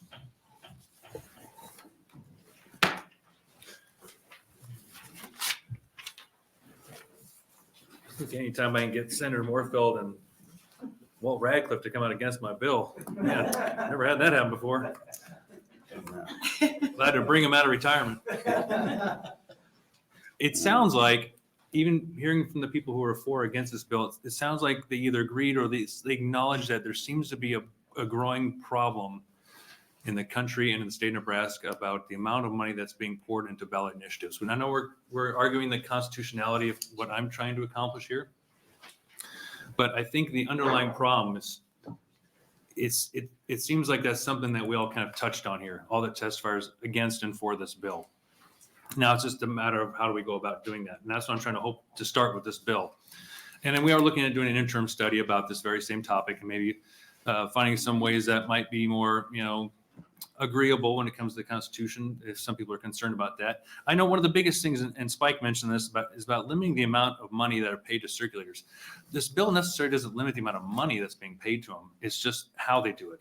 So, if they're getting $500 a day by getting per signature, then the people who are also paying them on an hourly basis can make sure they get $500 a day as well. So I don't think we're limiting the amount of money that they're getting that's overburdensome to the person collecting signatures. Maybe I'm wrong, but it seemed like that was the majority of the argument when it comes to the constitutionality of it. And especially since I don't think we had a lot of challenges when we did this pre-2015 about the constitutionality of paying hourly. So unless it's something new or it was challenged before and I missed it. Walt mentioned that money will funnel into the state no matter what. And in a way, I think he's not wrong. But what this bill does is it brings more transparency of who's bringing the money. I think when you start seeing, so right now we're trying to limit the amount that an organization can bring to the state of Nebraska, because we're seeing a lot of people just create LLCs that say Nebraskans for rainbows, whatever, right? And they can name it whatever they want. That sounds great, and funnel money through that. But here now, when you have individuals having to dump hundreds of thousands of dollars in there, we get a chance to see who that really is, I think. And I'm hoping that will bring some transparency to this. So again, we're not limiting the amount of money that can come into these petition drives necessarily. It's just we're leaning on it more from an individual basis versus an organization that's bringing this money. Senator Conrad mentioned, and when she was talking with Spike, that not everybody has the resources to have their voice heard, and I agree with her. And so that's the concern that I have with this, and why I'm bringing this bill, is that individuals may not have their voice be able to be heard because they're being drowned out by the amount of outside money coming in. It's like we're playing a kazoo and they're playing they're using a bullhorn, right? We're both using an instrument to do something with our voice, but this is just drowning ours out, which is what I have a concern for. She also mentioned that we're trying to keep it grassroots. Again, I agree with her there. And not necessarily that there's no problem to solve. Senator Conrad mentioned that. I think there is a problem to solve, the one that we kind of mentioned of outside money coming in, but not necessarily fraud. I don't think I'm trying to bring that with this bill per se when it comes to fraud. And Senator Moorfield mentioned that medical marijuana was a great example of how it took multiple times to kind of get on the ballot. And if you look at where a lot of their money came from my understanding, what I had in the back of my book, a wide majority of that came, more than almost any of the petition drives I saw, from individual donors. And those are the kind of petition drives we want to see. And the concern that I have is that the costs have doubled in the last 2 years for petition drive and people getting paid as circulators. So if we're seeing just like the cost of things going up over time, it's going to be more of a gradual kind of slope. But we're seeing something like this, and then all of a sudden it's going like this. That's what I'm trying to address. We're starting to see this huge kind of uptick in the amount of money getting poured into these petition drives. And that's a concern that I have that, again, we're trying to look at with this bill. So definitely willing to work with anybody to kind of see what we can do with this. I don't want this to be a left or right center issue, because both sides, school choice is a good example. People who are for school choice and against school choice both had a large amount of money, outside money coming in for both those drives. And so I just want to make sure that this is something that we can all kind of at least agree on the problem and find a good way to solve it. So thank you, Mr. Chairman. Thank you for testimony. Is there a round figure that we use if you're going to run a ballot initiative in Nebraska, kind of what you're probably going to have in the way of resources to effectively run a ballot initiative? they're kind of all over the place. When I was looking at some of these, some of them are in the upper hundreds of thousands, some are in the millions. It kind of depends, I guess, maybe on the subject matter and the amount of outside money that's coming into these. I know one, I forget which one it was, but one had one donation of $862,000 coming from Washington, D.C. That was one of the school choice ones. And so just that alone, just from the report, I don't know what the total was. The total was 1.5 million. We had one donation of 800, I don't know if it's one, but $862,000. So we're gonna run a ballot initiative in Nebraska. You better be upwards to $1 million to probably be effective. Yeah. And I know we all have that being state legislators. So we can run our own petition drives. But, but you're right. But the thing is though, you're correct. It was here, but now, but now it's going way up in here like this within 2 years. $1 million now, 20 million tomorrow, right? No, okay. So we got questions, Senator Lowe. Thanks. And, if you can get 3 attorneys to do free gratis, could you work with Walt and with Adam and Spike to maybe make this a better bill? They would. I'm sure they would do it free of charge. No problem. Out of the kindness of their hearts and souls. All right. Any other questions for Ben? Yes, Senator Conrad. Yeah, thank you, Chair, and thank you, Senator Hansen, for bringing forward your ideas and engaging with all of the different perspectives that were put forth here today, because I think they are really big and important concepts at the heart of our democracy. And I appreciate and understand Americans and Nebraskans' dissatisfaction with money in politics and the corrosive impacts that they see with significant investments and murky investments. I understand that. I think we all hear from our constituents about those issues, and I think we all kind of grapple with those as well. But, one thing, trying to take a consistent lens in favor of free expression and away from government regulation, which is challenging sometimes, believe me. One thing that I think some of those conversations miss or maybe gloss over is I think in some ways it kind of does a disservice to the sensibilities of the individual citizen and the voter as well. I think Nebraskans are pretty sensible and pretty smart about sorting out nonsense and helpful information. And I think they can take a pretty keen eye as adults in a democracy with, what looks suspect or shady or what looks real. And, if I were to get 20 mailers at my house on persuading me to vote on a ballot initiative that was out of alignment with my political beliefs, it's probably not going to sway me. I don't think it would sway most people on my street. So I want to just be a little careful as we enter into the conversations while recognizing those concerns. They've been there since the start of our democracy, essentially. And I don't want us to undervalue or forget the intelligence and the common sense of voters to sort this out on their own without government putting their finger on the scale one way or the other. So, yeah. And I'm not disparaging that at all. Sure. I think you're saying, I think this might be the point we disagree on maybe a little bit. Okay. You're talking about the voters might have a problem with the amount of money coming into politics. I think what I feel is not the amount of money, but where it's coming from, right? I think the citizens of Nebraska, like you said, probably could raise a lot of money, $1 million or more, pooling the resources together.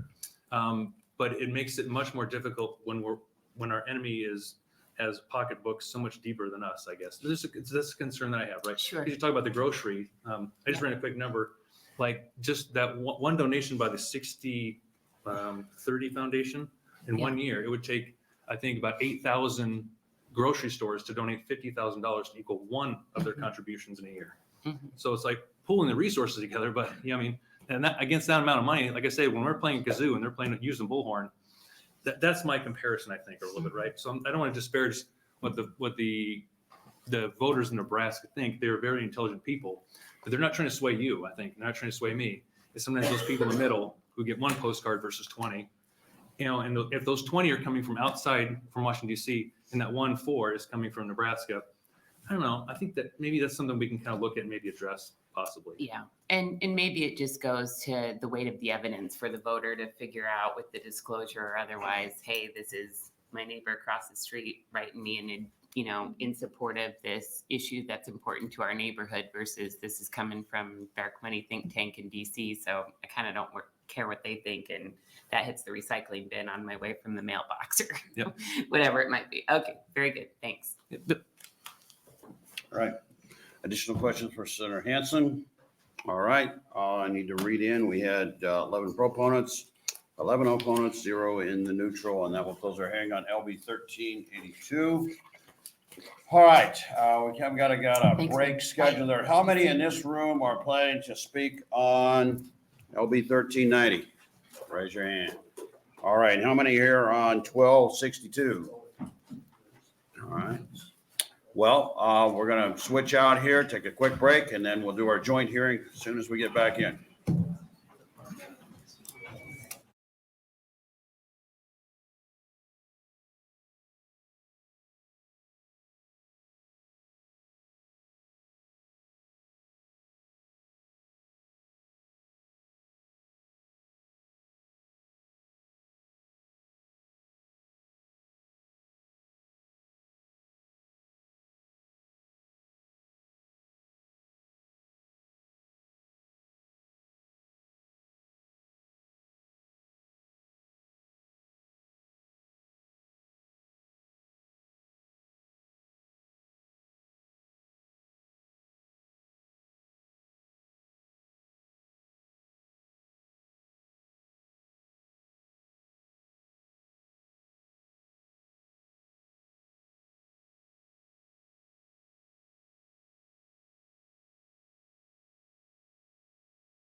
All right, I'm going to do a kind of a quick brief so everybody knows what's going on. Since this is a combined hearing that we're going to do, Senator Bostar will do an opening on his 1390. Then Senator Day will come up and open on her 1262. We have one invited testifier who will then follow. Then we'll have folks come up in the order from front to back. So if you want to be in the back, you know where you are in the pecking order. You're going to tell me if you are a proponent or opponent on the bill you want to testify on, because some of you are on 1390, some are on 1262. I doubt there's many that are both. So if you don't have any position on the other bill, say you're opponent to 1390, you have no opinion on 1262, that's fine. Just let us know when you come up. Make sure that your green sheets match. If you're going to speak on both, then you need sheets on both. If not, you just need the green sheet on the bill that you're going to speak on. Okay, that's pretty well clear. And again, we're going to feed from front to the back. It's the only way I can do this on an open one, because we're not going to go proponents and opponents and neutral and all that. We're simply going to feed folks up, and you're going to tell the committee what your position is on the bill that you're going to speak on. All right. With that, we will welcome Senator Bostar on LB 1390. Senator Bostar. Thank you and good afternoon, Chairman Brewer, members of the Government, Military, Veterans Affairs Committee. For the record, my name is Elliot Bostar. That's ELIOTBOSTAR. I'm representing Legislative District 29. I'm here today to present LB 1390, the bill to protect election officials from threats, harassment, and manipulation of their likeness to spread disinformation about elections. The sanctity of our electoral process hinges upon the dedication and integrity of those who oversee it. Last year, the United States Senate Rules and Administration Committee held a hearing on the increased threats and harassment of election workers across the country. Senator Deb Fischer, ranking member of the committee, said, quote, "In recent years, election officials have faced both cybersecurity threats and physical threats. They've struggled to retain experienced poll workers and to recruit and train new poll workers." End quote. Alarming testimony provided by Arizona Secretary of State underscores the severity of the situation, stating that 12 of Arizona's 15 counties lost their election chief official since the 2020 election due to safety concerns and the spread of misinformation. A recent Brennan Center survey found that nearly 1 in 3 election officials have been abused, harassed, or threatened nationwide. Over half say they are concerned that threats, harassment, and intimidation will harm retention and recruitment. Likewise, nearly half are concerned about the safety of their colleagues and staff. 30% say they have personally been abused, harassed, or threatened because of the job as a local election official. LB 1390 proposes to address this threat to our election system by extending penalties currently in place for interfering with deputy registrars for elections to include threats and harassment for all election officials and workers, including the dissemination of the home address of election officials and workers without their consent, with the intent to encourage or facilitate a crime likely to result in harm, or to do so with reckless disregard for the potential of causing harm. The advent of AI and deepfake technology poses an additional threat to the integrity of our elections. The ease with which falsified media can be disseminated to mislead voters is deeply troubling, with the potential to sow chaos and erode trust in our democratic institutions. LB 1390 seeks to confront this emerging threat head-on by defining deep fakes and prohibiting the dissemination of misleading deepfake content aimed at election officials within a critical 60-day window preceding elections. In order to monitor the threats to our election, LB 1390 also requires the Secretary of State to submit a report to the legislature by December 31 of each presidential election year. This report is to detail threats or acts of harassment against election officials and personnel, including the Secretary of State. Additionally, the report should include information on known instances of deep fakes, especially those disseminated to spread misinformation about an election. Since 2020, 14 states, Arizona, California, Colorado, Maine, Michigan, Minnesota, Montana, Nevada, New Hampshire, New Mexico, Oklahoma, Oregon, Vermont, and Washington have enacted laws specifically addressing protections for election workers and poll workers. LB 1390 affirms our commitment to safeguarding the cornerstone of our democracy, free and fair elections. It is not merely a matter of protecting individual officials, but of preserving the fundamental principles upon which our nation was founded. I urge the committee to advance LB 1390. I'd be happy to take any initial questions you may have. All right, thank you, Senator Bostar. Let's see if we got questions. Senator Cavanaugh. Thank you, Chair Brewer. Thank you, Senator Bostar. Good to see you. And I know that you were attending to matters in other committees when we had other bills up this afternoon that are generally along the same lines of thinking, perhaps with different solutions or different remedies proposed. But it's late in the session. Priorities have already been selected. And I think that the bills before us this afternoon, in many instances, while well-intentioned, have a significant amount of problems with them in terms of how they're drafted. And I think the language is perhaps vague, perhaps clunky or misleading. And I'm very, very concerned about the intersection with criminal law and the intersection with free expression and free speech that I think could be chilled underneath of an approach like this. I do appreciate and understand the issues that you're trying to bring forward, and I know you have to start someplace, but it seems that other members were willing to work with the committee over the interim to take a closer look at some of these issues and sort out some of these competing considerations. Are you planning to ask the committee to move this forward aggressively this year, or is it fair to say that we need to hit the pause button here? Well, I'm certainly happy to work with the committee, whether that's over the interim or prior to that. I mean, if the committee were to say, you know what, with these changes, we actually think this would be an important thing to get done, and we wanted to find a way to do it before then, I'd be happy to do that. And if the committee wants to work on it over the interim, obviously stand ready and willing to do so as well. Okay, well, I was hoping for a clear answer there. I guess I'll take what I can get. I suppose what I'm saying is it's up to the committee. Okay, that's a nice way to think about it. But I mean, just from a starting place, and just because maybe you left it more open-ended than I was anticipating. I mean, we already have crimes on books with significant penalties for conspiracy, for identity theft, for fraud, for impersonation of a public servant, for assault, for terroristic threats, for stalking, for harassment. I mean, a lot of the activity that you're concerned about is already illegal in Nebraska with significant penalties. So that's one piece that I want to put out there. The other piece is, I don't know of any sort of prohibition in Nebraska that would stop a member of law enforcement or the Secretary of State from reporting on arrests under our existing criminal code for criminal behavior. And it probably does happen already to a certain degree. So I don't know why you need a bill to do that. And then just finally, kind of the First Amendment pieces there. Again, I appreciate and understand what you're trying to do there, but I worry that could chill speech. And, I worry that we hear from citizens in this committee a lot who have concerns about election integrity.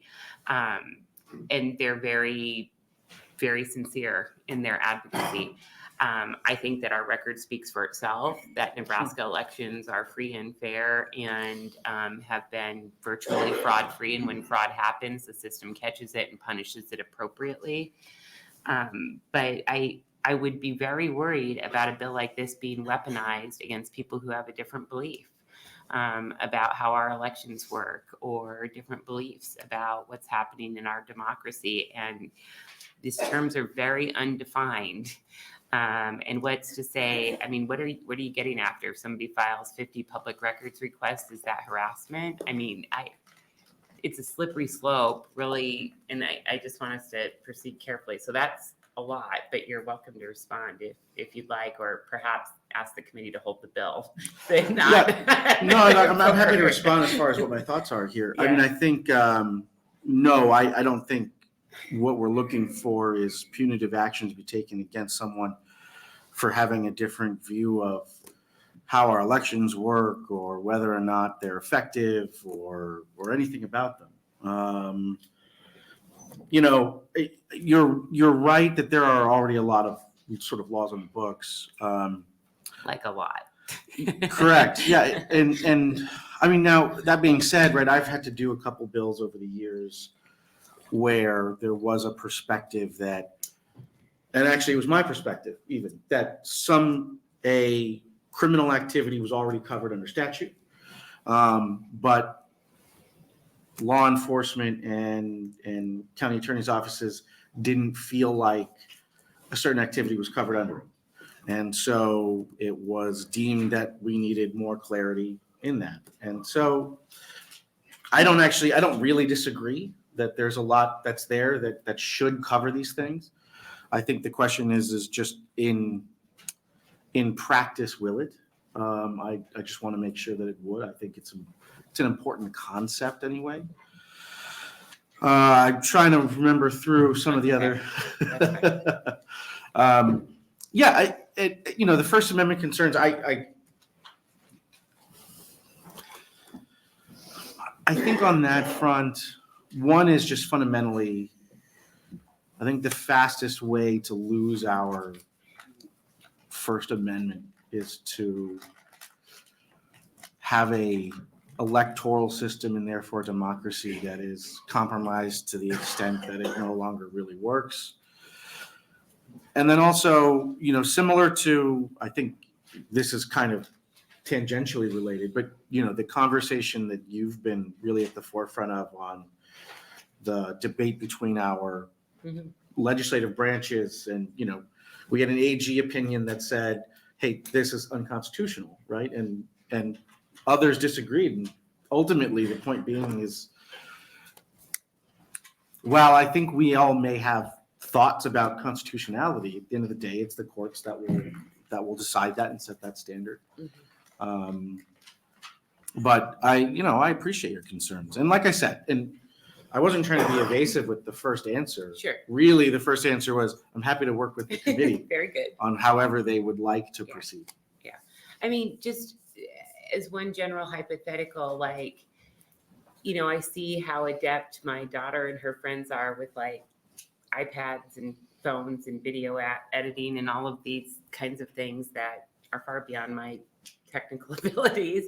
But mine too. Okay, so sorry if this is a clunky conversation, but I mean, right now somebody can splice together our public comments from this hearing or from floor debate or from public forums with editing that was things that we were talking about. It might be out of context. It might be cherry picked, whatever. Is that a deep fake? Is that illegal under the concept of your bill?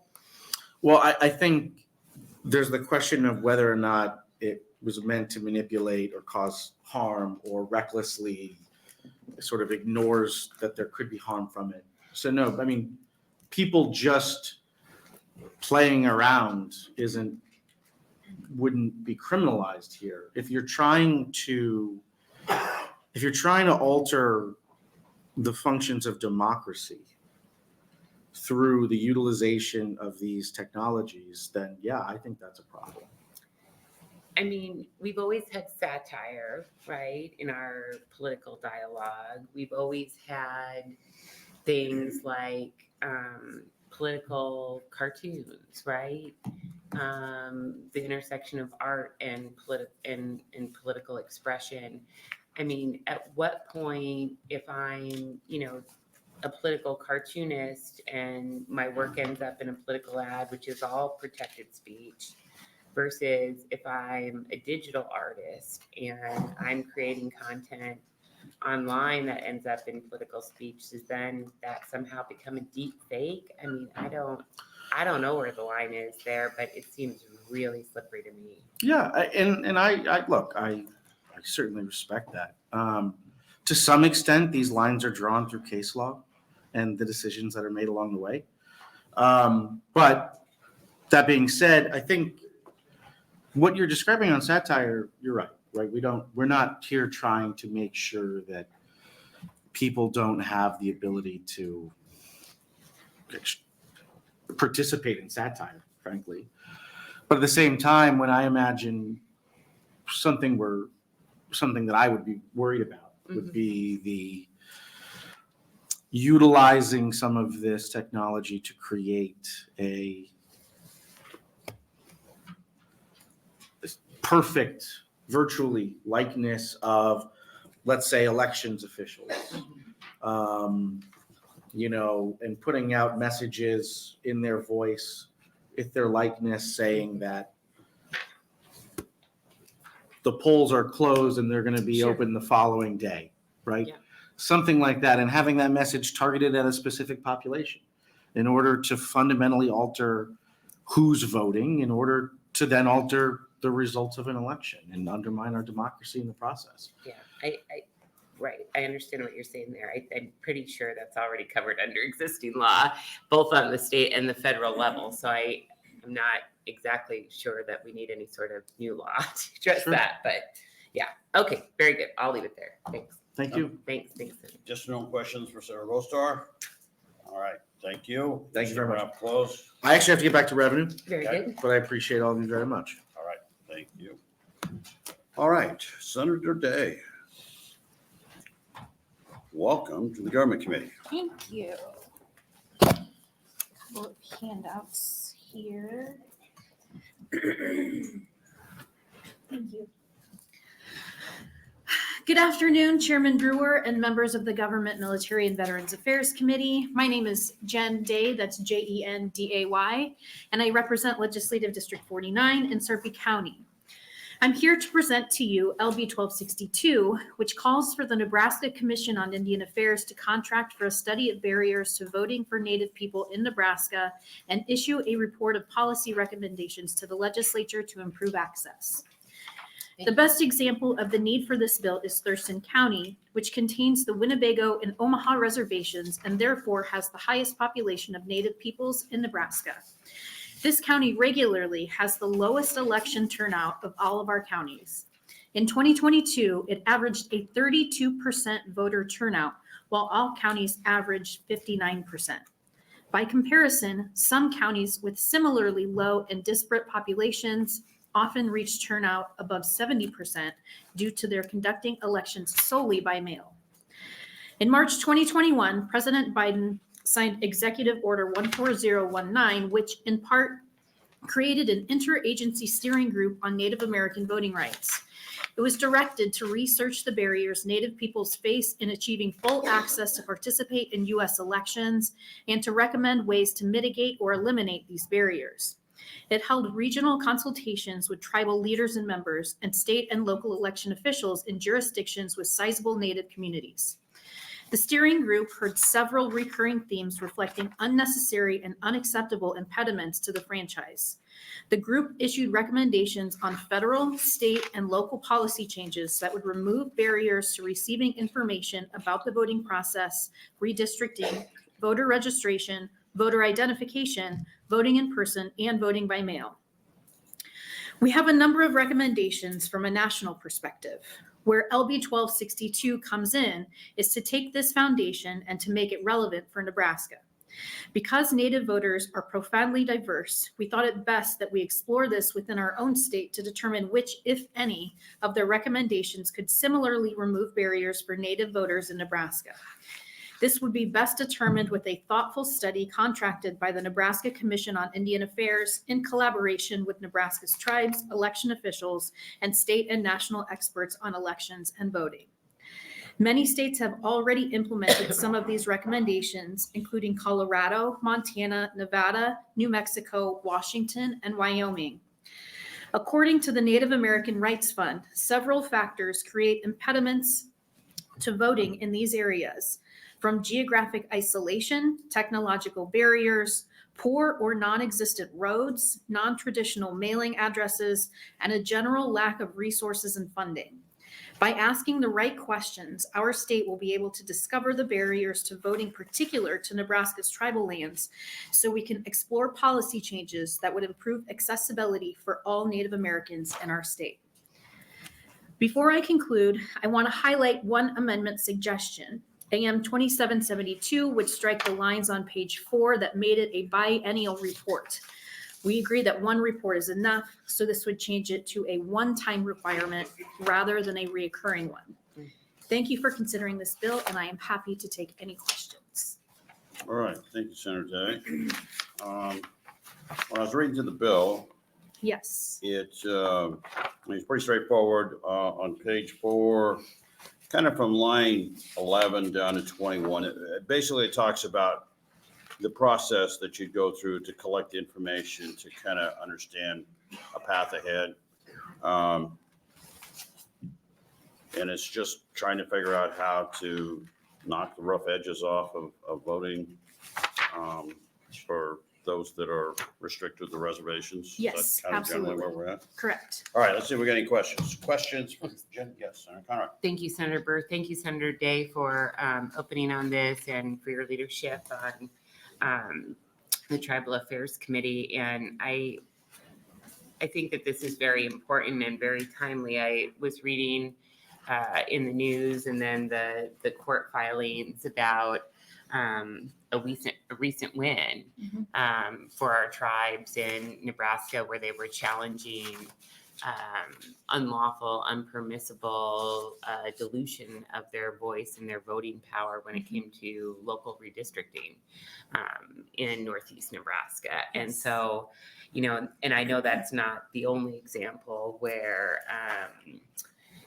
Indigenous leaders and communities have fought against power structures to ensure full participation in democracy in Nebraska and beyond. But it seems very timely based on some of that work as well. So I don't know if perhaps we'd have an opportunity to, you know, take some of the lessons from that case, make sure that this report sets up appropriate recommendations as we look to the next round of redistricting in the state and are really thoughtful about those issues and give ourselves Absolutely. enough time. Yes, So, okay, for sure. very good. Thank you. Okay, so we got other questions? All right, thank you for your testimony. Thank you. Will you be able to stick I'm around gonna and waive close? closing. Waive close, Yep. gotcha, okay? Thank you very much. Good to see. All right, we'll start right here in the front. Come on up. Oh, I'm sorry, we haven't invited guests. I'm sorry. Invited testifier. Thanks for keeping me straight. Dick would have never let me make that mistake either. All right, Dr. Is it Ligon? Ligon. Ligon. It's fine, I'll Very answer good. to whatever. Director of Counterterrorism, Innovation, Technology, and Education Center at the University of Nebraska, Omaha. Thank you for being here today. Thank you for having me. I'm an industrial organizational psychologist, and I'm the director of Insight, which is the National Counterterrorism Innovation, Technology, and Education Center. I'm here today, though, in my personal capacity. My testimony does not necessarily reflect the views of the University of Nebraska system. Insight is actually the Department Can of... we have you spell the name? Oh, for the sorry, record? GINALIGON. Thank you. Yep. Insight is the U.S. Department of Homeland Security's Center of Excellence for Academic Research on Terrorism and Targeted Violence. Insight's the largest such academic consortium of its kind in the United States. We have 60 researchers and 30 institutions as part of our consortium. At Insight, we study a spectrum of emerging threats. One such threat is to our election system. Threats to election officials and election workers have jumped in recent years. It's part of a disturbing rise in threats against public officials in general, from the local health director to Supreme Court justices to those who serve in other ways like yourselves. I know this to be true because of the research we funded Insight that's analyzing a decade of federal court prosecutions for this very threat. Our work has shown that 578 federal cases involving defendants threatening public officials, 210 of those, or 36% in our data set, occurred in the last 3 years of our study. The sheer number of cases has doubled from the time span that we started, 38 in 2013 and 78 in 2023. And the trend line shows no sign of stopping. So far this year, the federal courts have averaged 2 or more charges per week, which at this clip would eclipse what we've seen so far. For example, a Lincoln, Nebraska man was sentenced to nearly 2 years for threatening a Colorado election official. And last week, a California man was arrested for threatening a local Arizona elected official. Our study is just the tip of the iceberg, however. The bar for federal prosecutions is far too high, and our figure does not capture where most reporting starts, which is locally. What does the threat picture look like in Nebraska? We actually don't know. Outside of anecdotes and news reports, we have no data to tell us what it looks like in Nebraska for our election officials. This is an important feature of this current bill. It would require regular reporting of this issue to you, the legislature. So I've led federally funded projects for 20 years. And what I'd like to do is have the specific focus on Nebraska to be a unique state level examination to augment what Department of Homeland Security is doing federally to look at this problem. I'm happy to answer any questions about that method that I propose. To me, public servants that work in our elections are the cornerstone of our democracy. So what this makes this issue that we're debating today is one of national security. Thank you. Thank you. As far as your day-to-day operations, kind of give us a little insight of what exactly you do there at UNO. We fund studies across the United States, academics looking at terrorism and targeted violence. And so at UNO, we fund 36 graduate students on this federal grant. We have over 30 faculty across the University of Nebraska system working on this, and then the rest are out in our consortium at other universities. All right. And then you collect the information, and that's used to kind of have a barometer to figure out where things are going and where the worst of the issues are. Right. We're trying to inform policy through evidence and data. So it's one thing for us to see, the story that came out in USA Today earlier this week about threats to election officials with anecdotes. It's another for us to gather data of the victim experiences of election officials in all 93 counties in our state, which is what I'm proposing to do. All right. So we have questions. Senator Conrad. Thank you. Thank you for being here. And I know the political complexities that go with working at the university and speaking in your own behalf. So that's always a little clumsy, but it's not your fault. It's just part of their policies and processes. But, specifically on the data piece and the point that you mentioned, I'm wondering, number one, I don't think that there's anything in existing law that prevents us from gathering this data or having an understanding. I know NACO's here, the league, the election commissioners have a professional association, the Secretary of State has a variety of email lists. I mean, I don't think it's that hard to ask our election officials, have you been involved in any criminal cases that cross the line into criminal behavior? I think we could find that out for a lot less than $10K a year. I mean, how'd you settle on that price tag, I guess? Yeah, so we actually proposed 3. You all chose the smallest one, which is great. We're funding one for Pennsylvania that's about $150,000, where we're looking at all the election officials there. That's funded by the federal government in the state of Pennsylvania. Okay. 10,000 was because we want to do this in Nebraska. We're using our existing methodology to be able to gather it. So part of it is it's difficult. Every county has different ways that they store their charges for court records. And so there's not the same as PACER, which is what we use for federal records, where we can get those. It's a U.S. Criminal Complaint 875 that we're able to gather using a search engine. In Nebraska, what we think is that we'd like to actually survey election officials, which is a different methodology than just gathering existing court records. And so to be able to ask them about their victim experiences, because what we found in Pennsylvania by just interviewing is that most of them don't even know that it has crossed a federal criminal charge. Saying most political speech that you talked about earlier is protected, threatening violence or death is not. And most of these election officials don't know that. And so what's happening is they are not reporting it. So this is why we think the federal charges are really just the tip of the iceberg for us.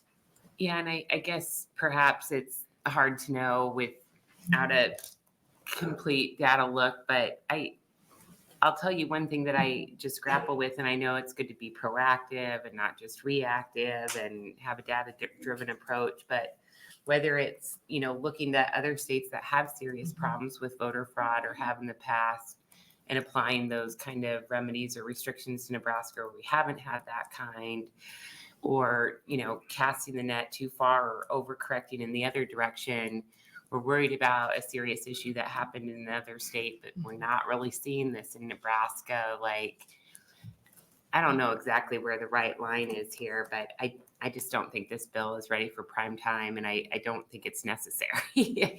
I also just like, what's your budget? I mean, why do you need $10,000 to do this study? I mean, what's your existing budget?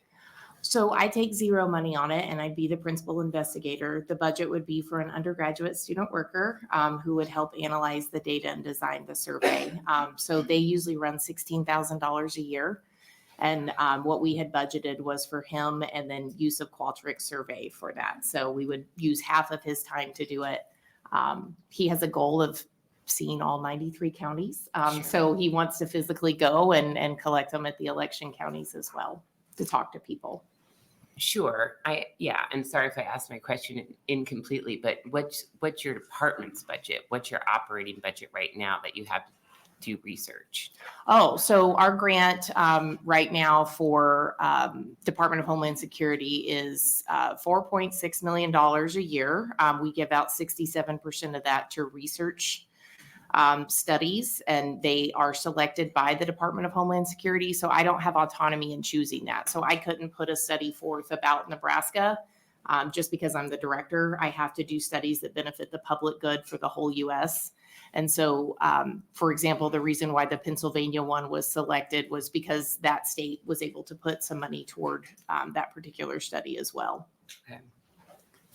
Okay. I think I understand where you're coming from here. I'm perplexed as to, this is a really serious problem and we need to have a big study and we need to spend taxpayer funds, and the solution is sending out an intern to do a 93 county tour. I feel like that's kind of that doesn't make sense to me. Okay. Well, an intern and myself. So I All don't right. take any money for any studies because my money's already paid by the state of Nebraska. I'm a faculty member there. Very good. Okay. Thanks so much, Professor. I appreciate it. Thanks. Sure. Thanks. Okay, additional questions? Following up from our conversation on Saturday, and as I spoke earlier, I met with Chairman Wayne, and he is a go to do an AI joint interim study. So I'll get with you. We'll look at a window of time, a location, and see if we can make that all come together. That'd be great. All right, thank you for your testimony. All right, Judy, if I can have you go next. Sorry, I didn't mean to cut you in, but since she's a director, I should give her that opportunity. Welcome to the Government Committee. Thank you, Chairman Senator Brewer and members of the Government Committee. It's such an honor to have this be my last hearing for this year, be with, my name. I forgot to say my name. Yes, I'm Judy Gaish-Kibos. That is spelled G-A-I-A-S-H-K-I-B-O-S, and I'm the Executive Director of the Nebraska Commission on Indian Affairs. We are a non-code state agency up on the 6th floor of the state capitol. I myself am a member of the Ponca tribe of Nebraska, and this is my 28th year being the director of the Commission on Indian Affairs.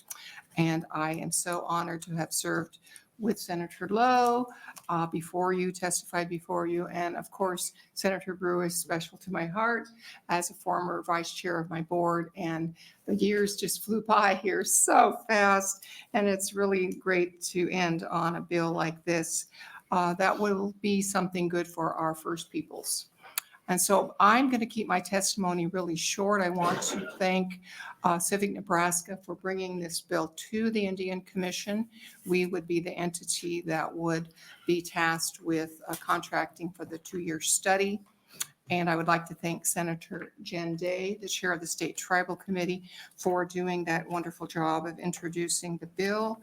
And I am not a voting rights expert, and that is why we need to have this done, because as you heard, it's pretty shameful, the number of people that do vote in Thurston County compared to everywhere else. And it's because of all those barriers that we need to learn more about. So with that, I will let you hear from testifiers from the Winnebago tribe who have come a long way to present their successful that you alluded to, Senator Conrad, the case that they had, and those that want to support this bill. And we hope that you will move it out of the committee to the floor. And that is the end of my testimony, and I would be happy to answer questions. All right, thank you for your testimony, and thank you for 28 years of service. Thank you so much. And I've never had a merged joint committee, so there's always new exciting experiences at the Nebraska State Legislature. We're trying to take like subjects and consolidate them, so we're not here till midnight, so. Sure, I understand. All right, questions for Judy before we let her go? Thank you. All right. Thank you, Thank you for Judy. your testimony. Thank you. All right.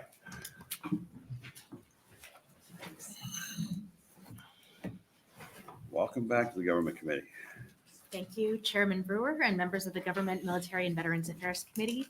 My name is Heidi Ewing, spelled Heidiuhing, and I'm Public Policy Director for Civic Nebraska. I'm here to testify in support of both Senator Elliot Bostar's 1390 and Senator Jen Day's 1262, so I will be brief. 1262 calls for a study from the Commission on Indian Affairs of barriers for voting for Nebraska, Native people in Nebraska, and for the report to provide policy recommendations that you folks could consider to address these barriers. The White House released a lengthy report in 2022 that looked into voting barriers nationally, and many of these recommendations could be considered for Nebraska. An important one was for states to accept tribal IDs for voting purposes, which this committee incorporated into last year's voter ID bill, so we're grateful for that. Several other states with Native populations have already implemented many other recommendations from the report. And I hope you will support this opportunity to delve into barriers unique to Nebraska. As for 1390, this is a bill that addresses some of the top concerns for election integrity in recent years by extending penalties currently in place for interfering with deputy registrars to now include threats and harassment to all election officials and workers. It would create penalties for doxing election officials or sharing their home addresses online, penalties for making artificial intelligence generated hyper-realistic deepfake video or audio depicting an election official with the intent of distributing misinformation about an election, and finally requiring the Secretary of State to provide a report of these instances to the legislature. You heard from Insight that they would be the ones to provide that report. When Arizona's Secretary of State testified before the Senate committee last November about losing a dozen top election officials since 2022 in their state, he said many veteran Arizona officials from both political parties have left the profession for the sake of their own physical, mental, and emotional health and that of their families. The cost of persistent misrepresentations about the integrity of our elections is high, but the cost of inaction against those threats is higher. The Brennan Center found that 12% of local election officials began their service after the 2020 election cycle. After 11% of current officials say they are very or somewhat likely to leave before November 2024. If they follow through with that information and exit their positions, we will have lost approximately 1.5 election official per day between November 2020 and 2024. We can expect more than 1 in 5 then to be serving in their first presidential election in 2024. So that's a staggering loss of expertise. Recruiting and retaining poll workers has long been a challenge in Nebraska for both urban and rural counties. In this new contentious political environment, when they must be concerned for their safety, it is particularly difficult. High turnover in all these positions increases the likelihood that election workers could make errors, which could further fuel perceptions that workers are seeking to change the outcome of the election and further erode the public trust in our election process. That would be difficult to heal. In order for our elections to remain accurate and secure, we need experts who can conduct them, the experts who conduct them to feel safe continuing to do this work. Since 2022, 14 states have responded by creating new protections and penalties. Given how contentious the 2024 election is shaping up to be, it would serve Nebraska well to have guideposts in place. Thank you for your consideration. We ask you to advance both bills to the floor. All right, thank you, Heidi. Let's see if we have questions. Yes, Senator Conrad. Thank you, Chair Brewer, and thank you, Heidi, for being here. And I think you've been here for the whole afternoon, as you usually are, as an attentive member of the issues before this committee. But so I think we're clear this bill's not moving forward this year, and it has a lot of problems as it's written that people across the political spectrum have pointed out already. I understand the policy goals and you have to start somewhere, but other than just grabbing onto model bills from other states that may have different landscapes or different problems, I can't speak to that. Are you aware of any existing issues in Nebraska where the existing criminal law is not sufficient to address actual issues of stalking or harassment or intimidation or terroristic threats or impersonation? I mean, has Civic Nebraska been able to grab literally any instances where somebody's crossed a line into criminal behavior and it's gone unprosecuted? That's one of the reasons that the bill calls for a report, is to try to get our hands on that. So what we've learned from Insight is that when these threats happen, election officials don't often identify them as such. And so we don't know that they're actually being reported up or even prosecuted. Okay. So part of the goal of the bill is to just get our hands around that information in the first place. But you didn't just bring a report bill. This is Correct. a report bill with criminal penalties. So it's study first, well, it's criminalize first, study at some point is the approach in the bill as written. Well, we have seen threats to election officials and to electoral processes. That are already illegal under existing law. Correct. The threat, though, against an election official isn't just against the person. We know in this political climate, it's a threat against our whole electoral process and threatening our own individual rights to have free and fair elections in our democracy. So I think that context is important, and that's what we're trying to get to here. But actually not what the criminal law does it at all. The criminal law is not there to protect the entirety of our democratic approach. It's to punish personal wrongdoing when it crosses a line into harmful behavior. So I hope you're not saying that you're seeking to weaponize the criminal law into the political arena, because I think that'd be very dangerous. And maybe you misspoke, or maybe I misunderstood, but I'm worried about that. I just want to draw your attention to page 4 of the bill that explains the deep fake section of the bill, where it's limited to 60 days prior to an election. That's with an eye toward maintaining people's free speech rights to communicate about elections, narrowing it to a window that where it's most where elections are most vulnerable. These deepfakes would be distributed without consent of the depicted individual and intended to mislead. And so I think that context is new, that is relevant to what we're experiencing in our modern electoral environment. Okay, I don't think that was responsive, but I will take another look at it there, and thank you so much. Yeah. Okay, additional questions, Friday? All right, thank you for your testimony. All right, next up. You gotta drive to Omaha, just what? Go on up. Good Welcome afternoon. back to the Government Committee. Well, thank you. Will this be the last time I see you? Yes, it will. So, yes, it will. I will miss our encounters. Yes, absolutely. I am here in a neutral capacity for 1390. Chairman Brewer and members of the committee, my name is Brian W. Cruz, Douglas County Election Commissioner. I am here as Douglas County Election Commissioner and co-chair of the NACO Election Law Committee in a neutral capacity. I want to begin by being very clear that there have been no credible serious threats to election officials or election workers in the state of Nebraska that our association is aware of. We appreciate Senator Bostar and Civic Nebraska bringing this bill. We like the ideas in this bill for protecting election officials, election offices, and polling places against threats, harassment, assault, and other forms of interference of carrying out elections in a fair, free, and accurate manner. There are also references to AI, artificial intelligence, such as video recording, motion picture film, sound recording, electronic images, or photographs being used in an unauthorized manner. One of our big concerns is that the penalties are only in effect for 60 days prior to an election, with statewide, local, special, and other elections such as sanitary and improvement districts and road improvement district elections, there always seems to be some kind of an election being conducted. We would like to see the penalty enacted on a permanent basis to avoid confusion and for constant and consistent protection. Election security is a 365 a year issue, not just an election season issue. In conclusion, we appreciate the ideas of this bill. It could possibly offer some reassurance to election officials and election workers for their safety and security in the event an incident were to occur. We would appreciate an ongoing discussion to make this bill even better before it is enacted.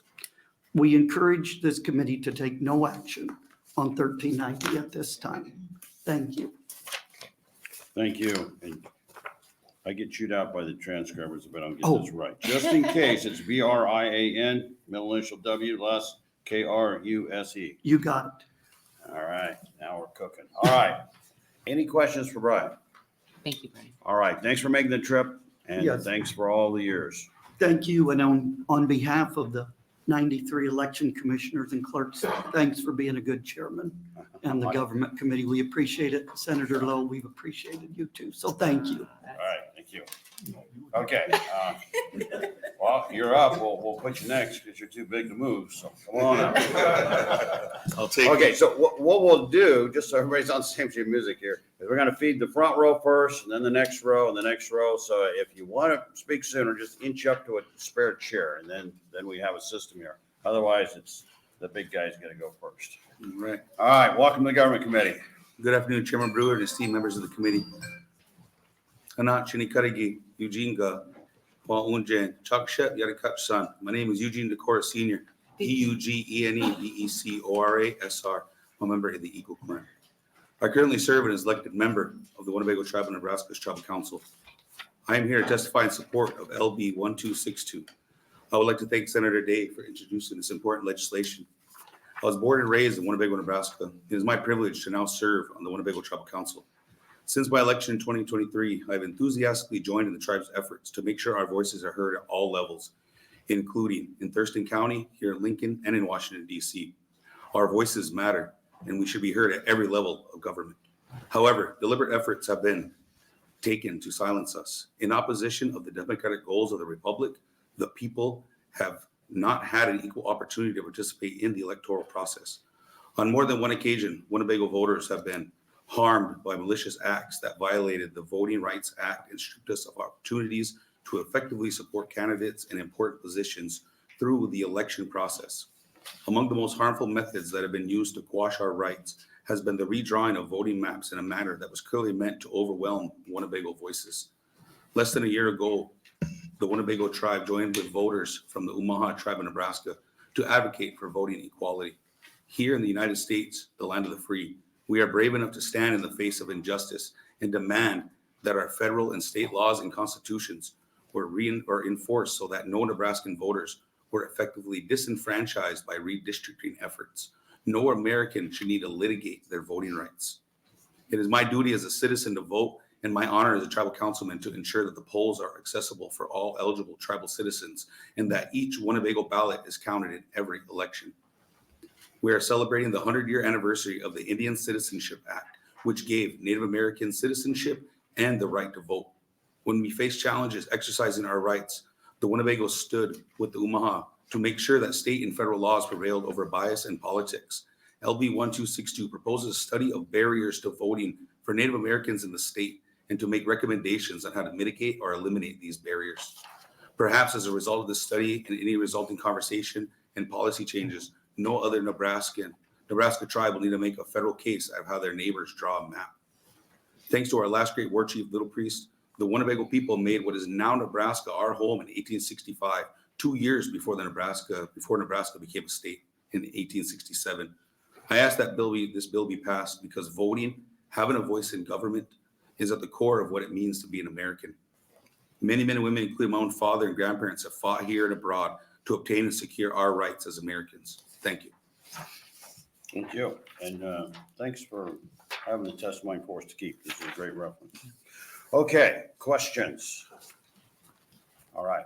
Made a long trip in. Yes, We appreciate thank it. you. Thank you very much. Okay, for now we'll start it responding. from, Sherry.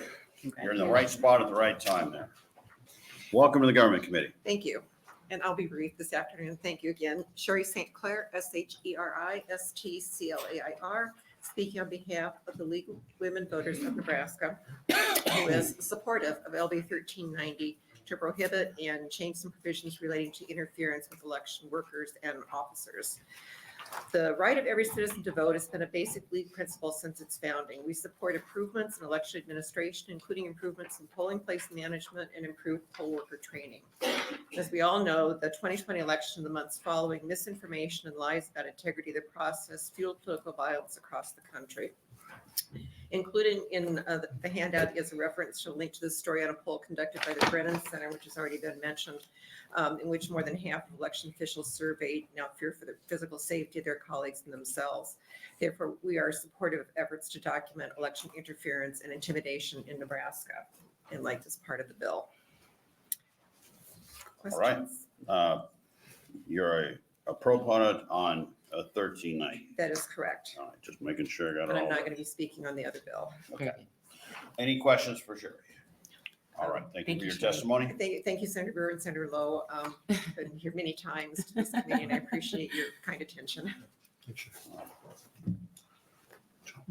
Okay, okay, we'll let ladies go first. I was here before she was. Well, we're gonna be a gentleman and let her go first.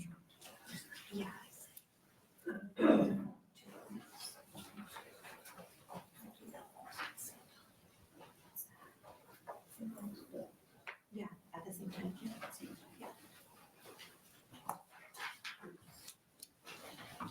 Thank you.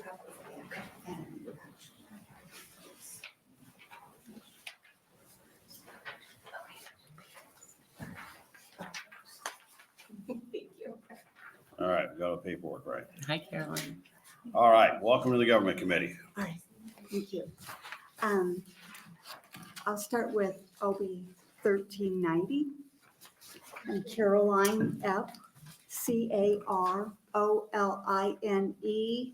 CAROLINEEPP. I am testifying against LB 1390. Overall, this bill is attacking my First Amendment right to free speech. Yes, I understand that what you call deep fake should be punished, but not exclusively for the Nebraska Secretary of State and all workers involved with the election process. To specifically list only that group is totally wrong. To only list those involved with the election is saying they are a special group that cannot be touched by we the people. Why wasn't the governor on that list, or our state auditor and attorney general, let alone we the people? Why all of a sudden does the Secretary of State obviously feel threatened? We the people have the right to question our Secretary of State, as all elected officials, especially when transparency is not present. Nothing has been properly presented to we the people as requested in regard to recent elections. For this bill to leave the definition of harassment at the discretion of a government official who wants the protection reminds me of the Nazi Gestapo. We, the people, will not accept such ill respect. Those behind LB 1390 owe we, the people, a public apology for writing this bill. And then I just want to state that I am against the LB 1262, and I think those papers were handed to me, and I'll just leave it at that. Great. All right, thank you. Any questions? Thanks. All right, Thank you. thank you for your testimony. Okay, next, Hi, Larry. welcome to the Government Committee. Thank you. I need these for my notes. You'll need to make a copy of them anyway. Okay. Larry Storr, 5015 Lafayette Avenue, Omaha, Nebraska, 68132. I'm glad to be back here again today. We'll need you to spell that. But We'll need you to spell that. for the record. Storer, English. I wasn't sure where I was here today. I thought maybe I was back in old Greece because I heard that word democracy 7 times. After last week, I wouldn't think we would. Ladies and gentlemen, we are not a democracy. Most democracies failed and slipped into totalitarianism. Our founding fathers, well, let's recreate the founding era. They decided, I think, a compound constitutional republic because of the fact that most republics degenerated into totalitarianism or something, and it just didn't work. People got killed off. If you weren't the king, you weren't very lucky. So they devised a new system to get rid of that type of system and share the responsibility for governing between the federal government and the states. But that government belongs to we the people. You just heard that from this lady. We the people. You work for us. It is our government, not yours. Now, I'm going to submit 4 or 5 things here that you can keep. I don't need copies of them myself. The first 2 are from Mr. Robert Borer, who has skin in the game in this state. He lost an election for Secretary of State. He should be the Secretary of State. And maybe he will be. He also ran on a write-in ballot for governor. But you know what? He couldn't even find out how many votes he got because the Secretary of State doesn't want anybody to know it. No, I haven't. I get 3 minutes. Oh, boy. Okay. This all has to do with the stolen election. Like it or not, you don't need a new study done, Senator. All the information about the stolen election is here.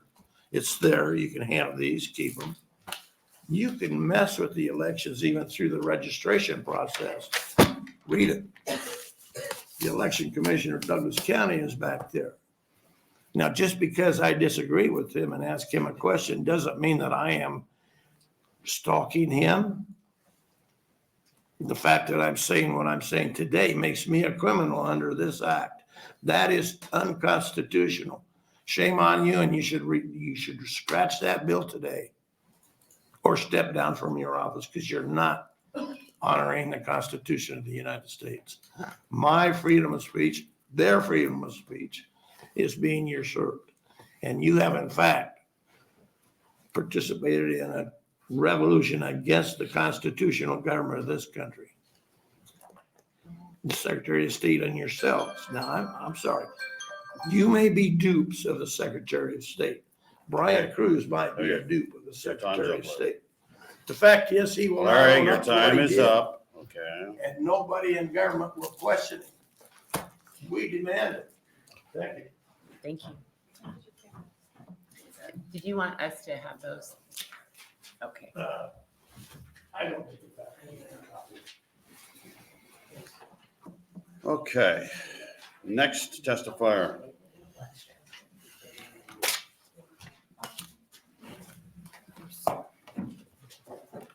Welcome to the Government Committee. All right.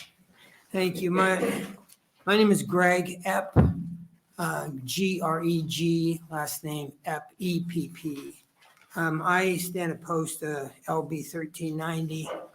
From what I understand, the bill requires that the Secretary of State submit a report in writing to the legislature prior to each presidential election year detailing all threats and acts of harassment against him and or any election official in the state.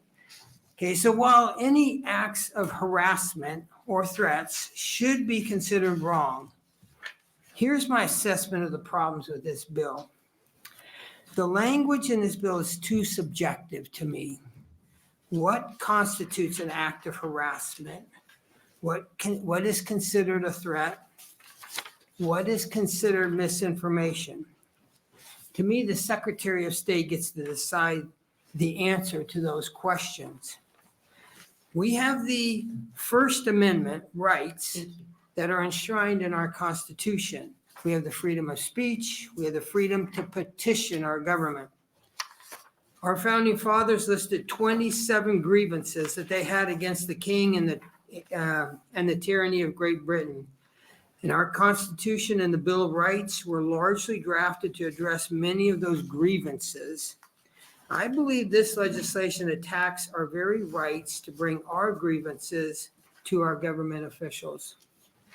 We have the right to petition our government. We have the right for freedom of speech. We have grievances against Bob Evnen. In the last primary, Evnen didn't even receive a majority of the votes of his own party's votes, and he won the primary with a few points more than 40% approval rating. There is a high level of dissatisfaction with his office. We don't have transparent elections, in our opinion, at least my opinion. This is largely why we have such distrust of our elections and the Secretary of State, because there is no transparency. I think I'm going to end that testimony there because I also want to talk on LB 1262. So should I go to 1262? Better hit it, your time's running. Okay, so I'm opposed to LB 1262, and the reason is that they've charged the 14-member commission of the Indian Affairs with contracting with a consultant to conduct a study to determine any barriers to voting and equal representation for Indian tribes in Nebraska. And that study specifically says the purpose of the ongoing study is to research any barrier to voting in any election for Native American people and to recommend ways to mitigate or eliminate any such barriers. Why, I guess for me as a taxpayer, why do we need to spend taxpayer money to determine why Native Americans aren't voting? I think this should be a task of the 14-member commission to determine this and to bring viable solutions. I think we've got smart people on that committee. I think they can do it. Okay, I gotta hold you up here, we're out of time. All right. I guess what I would throw in this is because of the uniqueness of the reservations and some of the limitations, they're kind of a little bit different situation than you have with just a normal community. And the other thing about the commission is it is 14 members, but it's distributed amongst all the tribes across Nebraska, from the Sioux in the west to Winnebago, the Omaha, the Santees.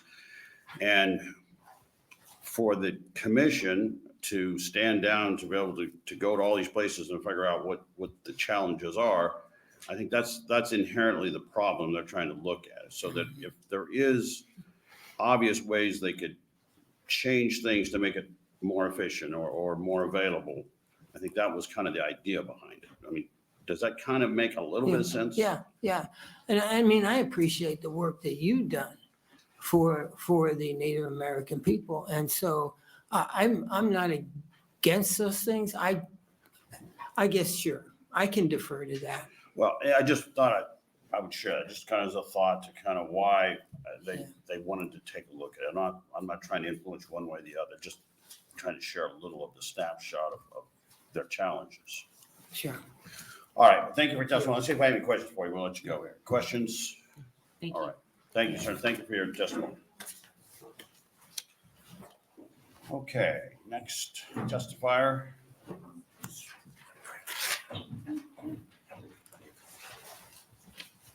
Welcome to the Government Committee. Thank you. My name's Jennifer Hicks, JenniferHicks, and I am here to speak in opposition of 1390. And I noticed earlier it was said, I think by Senator Cavanaugh and then echoed by Senator Hansen. I think you agreed that it was said, well, when it was said that the importance of starting conversations. I think it's also important that some of the conversations that are started here are actually brought to a conclusion. Because like I pointed out last time when I was here on February 14th, there are people who are still showing up saying the exact same things to this very committee that they've been saying for the past several years.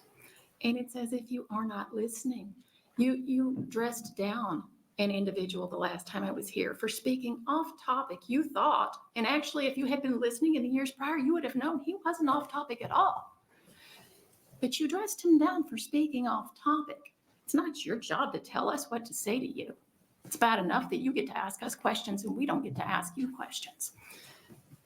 So the problem is that you're not listening. When do the conversations come to a conclusion? So with this bill, this legislation, I think that you should be asking why it is you're concerned about election officials being threatened at all. Why is that even a topic of discussion? And this is a problem.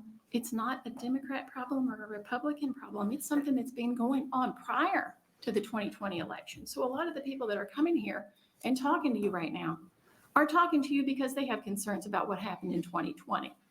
But you go back and look at what happened after 2016 election. It was Democrats who were proposing legislation because they didn't trust the machines that are used in our elections. They didn't trust that foreign components were being used in the machines that count our votes. And so legislation that passed the House back then didn't make it through a Republican Senate because a Republican Senate said that would be government overreach because it should go to the states to handle that. You know, that's your job at the state level here is to address that. So the Republicans at the federal level and Democrats at the federal level, they're saying that the Democrats said we have a problem with our machines, with our elections. We have elections we can't trust. The Republicans said, let's leave it to the states to fix that problem. You have not fixed that problem. So when do the conversations come to a conclusion would be my question to you, if you even actually spoke back and answered anything, if we ever got any answers. But that is why you have people continuing to speak off topic to every bill, because you're not listening. There's not been a response. And I can 100% guarantee you that there will not be an outcome in the general election this year that is trusted. 100%. So where do we go from there? What's going to happen after that? Whose turn is it going to be to take up the issue of election integrity because you dropped the ball? Okay. Thank you for your testimony. Any questions? Saying none. Thank you. All right. Next to fire. Welcome to the Government Committee. Good afternoon.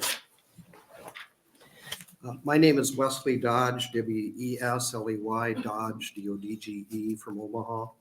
And I am speaking in support of LB 1390. I don't have anything specifically prepared, but as I looked at the bill, I think in section 5, where it talks about stalking and then it goes into the harassment part, I also think it would be good to extend it a little bit into a doxing kind of concept, because I had the fortune of going to something called the American Democracy Summit this past year and was able to hear from some people like in Arizona and places like that where they're having these kinds of issues. And so I think it would be good to add some language that says something like they would be prohibited from sharing or publishing personal or identifying information for the purpose of intimidating, harassing, or influencing the behavior of election workers.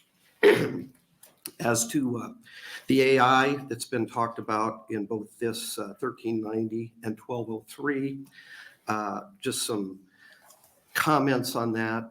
I am a lawyer. I've taught civics and law studies for a long time at the high school level. And I'm a strong free speech advocate as well as Senator Conrad, but I do think there is the responsibilities that go with it. Fraud is an exception, and I think AI gets into the fraud element. And I think when it's likely to incite imminent unlawful action, that is when it should be controlled too. So we do need guardrails on that. Senator Conrad, I think, asked a couple of people about examples. I've told you about what I heard from the people in Arizona when I was able to go to this conference, and this is kind of an extrapolation, but I've had the misfortune for the poor people I've dealt with of some people who've had like videos of their daughters taken and being put on the internet and they can't get them off. There is almost no way to unring that bell or to They talk about letting a feather balloon, pillow loose in the wind. That's what you're trying to do. I called people. I talked to senators' offices, congressmen's office. You can't unring that bell. So I think some language that, these people can be hit like that too. And I think, I like this bill. It needs fine tuning, no doubt, but I like the bill because we're getting ahead of some of these things that are problematic. And just very, very quickly, I know I'm probably about out of time, but another thing they showed us at that conference was it was a nice conference where we talked a lot of famous people and Congress people and that kind of thing, election people. And they told us we had a special guest, and they put a video up, and it was President Biden starting to talk to us, and everybody was all excited. And then about 3 sentences in, he started talking about he and Jill were watching a movie, and they heard something on the roof, and it was, they went up, and it was aliens, and it had us all convinced. The first 3 sentences of that speech had us convinced. So it's something that needs to be dealt with, and I appreciate the fact this is being dealt with here. All right. Thank you for your testimony. Let's see if we got any questions. All right. Thank you. Thank you. Thanks. All right. Next testifier. How are you? Good to see you. Welcome to the Government Committee. Thank you. Hello, everyone. My name is Rose Godinez, spelled Roseggodinec. I'm here to testify on both bills. I'll start off with LB 390. ACLU is opposed to LB 390. As Senator Conrad has raised, it creates crimes that are already on the books. Just a quick couple examples, and I won't talk a lot about this bill. But doxing election officials and disseminating deep fake videos are already covered by Nebraska Revised Statute 28-639 and 28-609, which cover impersonating a public servant and identity theft. We also have a couple more examples that I'm happy to follow up with, but essentially everything that's covered in this bill has a crime that's already accounted for. For those reasons, we urge the committee to indefinitely postpone this bill. As far as LB 1262, on the contrary, we testify in support of LB 1262. We thank Senator Day for introducing this legislation. The ACLU joins the Indigenous justice movement, calling upon the legislature to remove barriers to equal political participation by the Native American community, to conduct redistricting in a way that allows meaningful participation by the Native community and avoid the dilution of the Native voting strength. Senator Day actually brings this legislation almost exactly 100 years after the Indian Citizenship Act passed, granting citizenship and the right to vote to Native Americans. And 100 years later, the effects of the discrimination that led to the Act's passage continue. Just as an example, and in addition to the barriers that Senator Day mentioned in her opening, there continues to be diminished disproportionate number of tribal members disenfranchised for commissions of criminal offenses on top of the pattern of racial profiling of Native Americans by law enforcement, the targeting of Native Americans for prosecution of serious crimes and lengthier prison sentences. Altogether, these injustices result in higher incarceration of Native Americans and dilutes the voting strength of Native communities. That is true in Nebraska, where we have a 2-year waiting period for individuals who are formerly incarcerated, impacting the Native American community already overrepresented in Nebraska's prisons and jails. The 2-year waiting period is not the only barrier to be studied. Redistricting, as you've heard earlier today, in Thurston County has proven to be another barrier. The ACLU and the Native American Rights Fund separately have successfully sued Thurston County for diluting Native voting strength in violation of the Voting Rights Act. That was back in 1993 and in 2023, just recently with a favorable settlement. And then I believe there was a lawsuit even prior to 1993. Clearly, the barriers to equal participation by the Native, for the Native American community in our political system remain. And LB 1262 is a solid first step to identify and start implementing reforms. And before I close, I just want to say my own personal thank you to Senator Brewer for all of your work on Indigenous justice issues. And we urge the committee to advance this bill to general file. All right, thank you, Rose. Just so we get it in the record right, you talked about being a proponent to 1262 and proponent 390. You meant 1390, right? Opponent to 1390, yes. Yeah, okay. All right, any questions for us? All right, thank you for your testimony.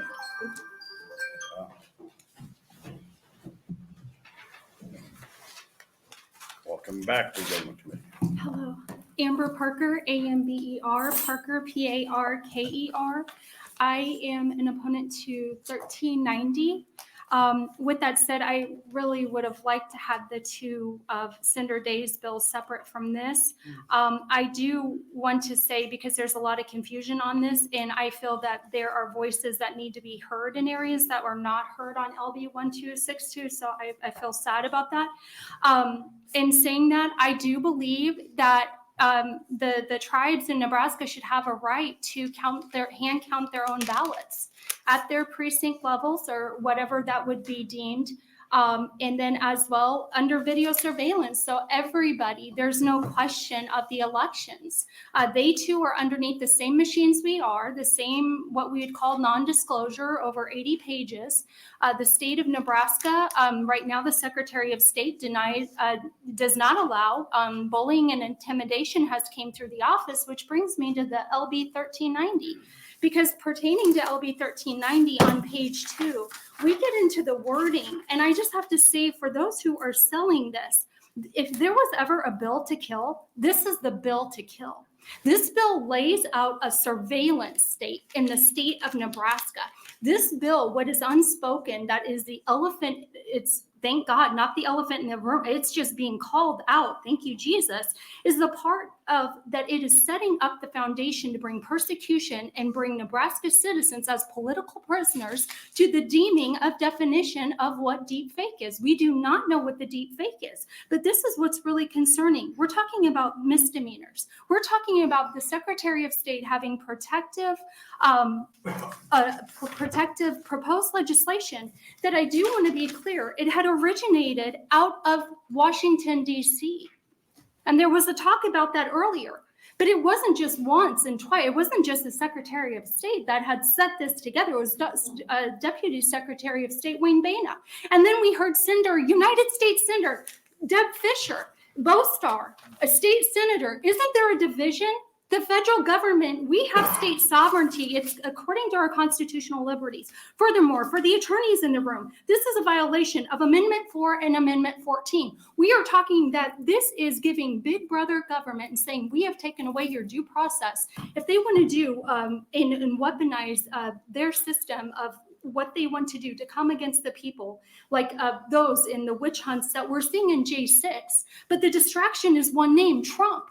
This is about the constitutional liberties of the people in the United States of America. Number 4, the right of the people to be secure in their persons, houses, papers. You're taking away the verbal communication of our opinions of what we want to discuss on elections. And what's bad is this gives the power, 1390, to deem misinformation, if you're bringing forward facts, as something that you could be criminally charged for. Thank you for your testimony. I will simply remind you that we have a calendar for hearings. This is the last active day of hearings. This is the last bill. If you thought this bill was going to pass, do you think I would put it at the very end or at the very beginning? It depends upon strategy. Yeah, okay, well, enough said. All right. Any questions? All right, thank you for your testimony.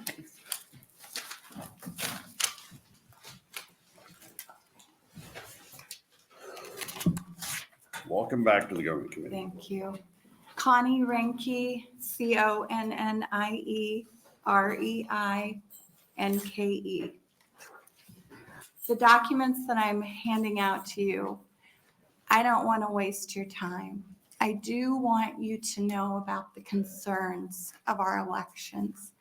And 2 of those major concerns are listed there.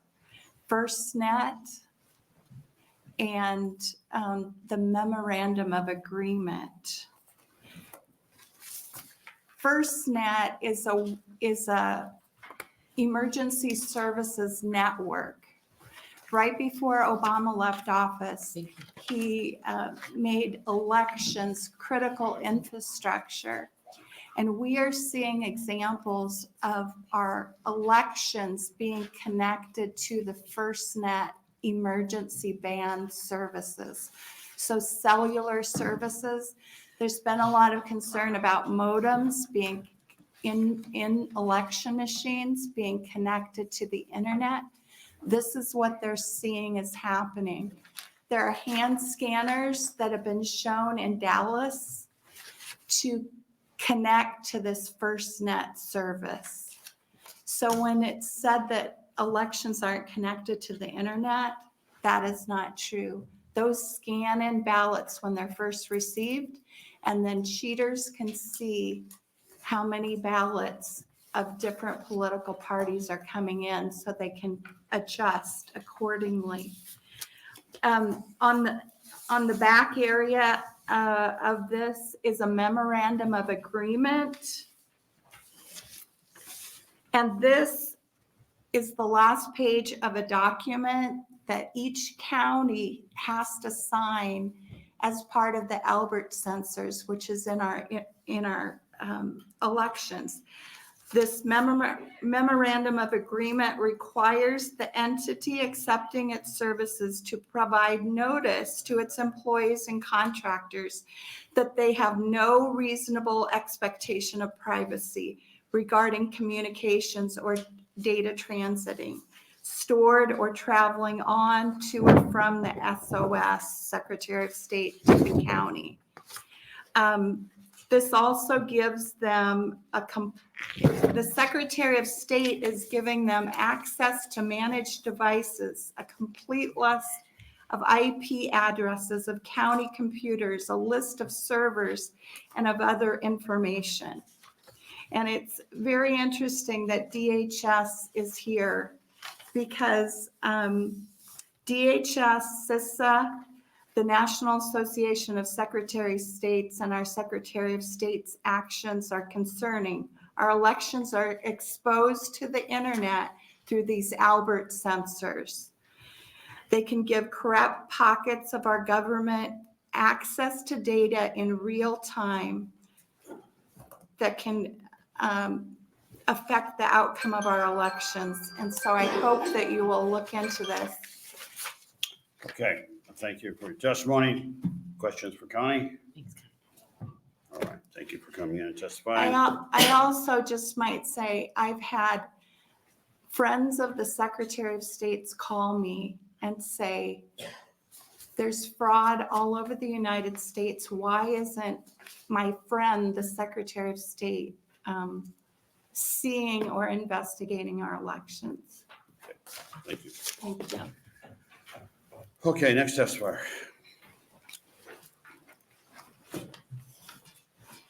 Good Welcome to the afternoon, Government Committee. Chairman Brewer and members of the committee. My name is Arlo Huddle, ARLOHETTLE. I'm the Associate Network Policy Manager at the Nebraska Civic Engagement Table.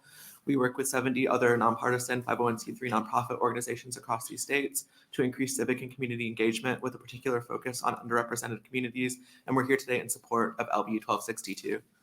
We've already heard the numbers on turnout in Thurston County, but if we dig in a little more to that, specifically to the 68071, 68067, and 68039 zip codes, which together comprise the vast majority of the Winnebago and Omaha reservations in Northeast Nebraska, these are three of the top 5 zip codes with the lowest voter turnout in the state, all falling below 20% in 2022.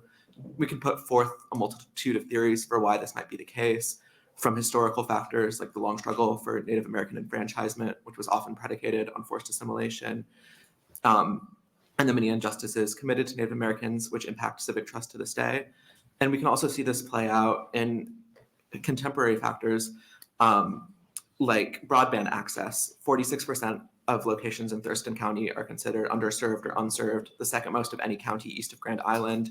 And when we look even further, those underserved and unserved locations are concentrated in those 3 aforementioned zip codes. DMV availability is another factor we could point to. The Thurston County DMV is open only on one Thursday a month during working hours. Broadband, DMV accesses, traditional mailing addresses, all of these things make it easier to vote and could be potential barriers that such a study could explore. To fully understand and address these barriers, we need a more robust study with a particular focus on the communities here in Nebraska.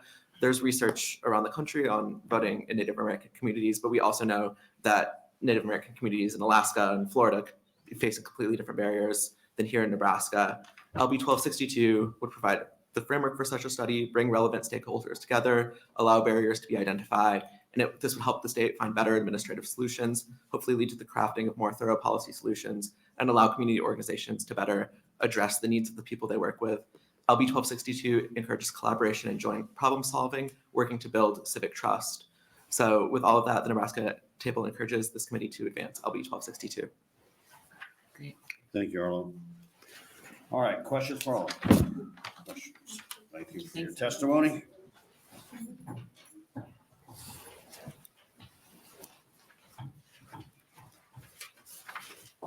Welcome to the Government Committee. Thank you.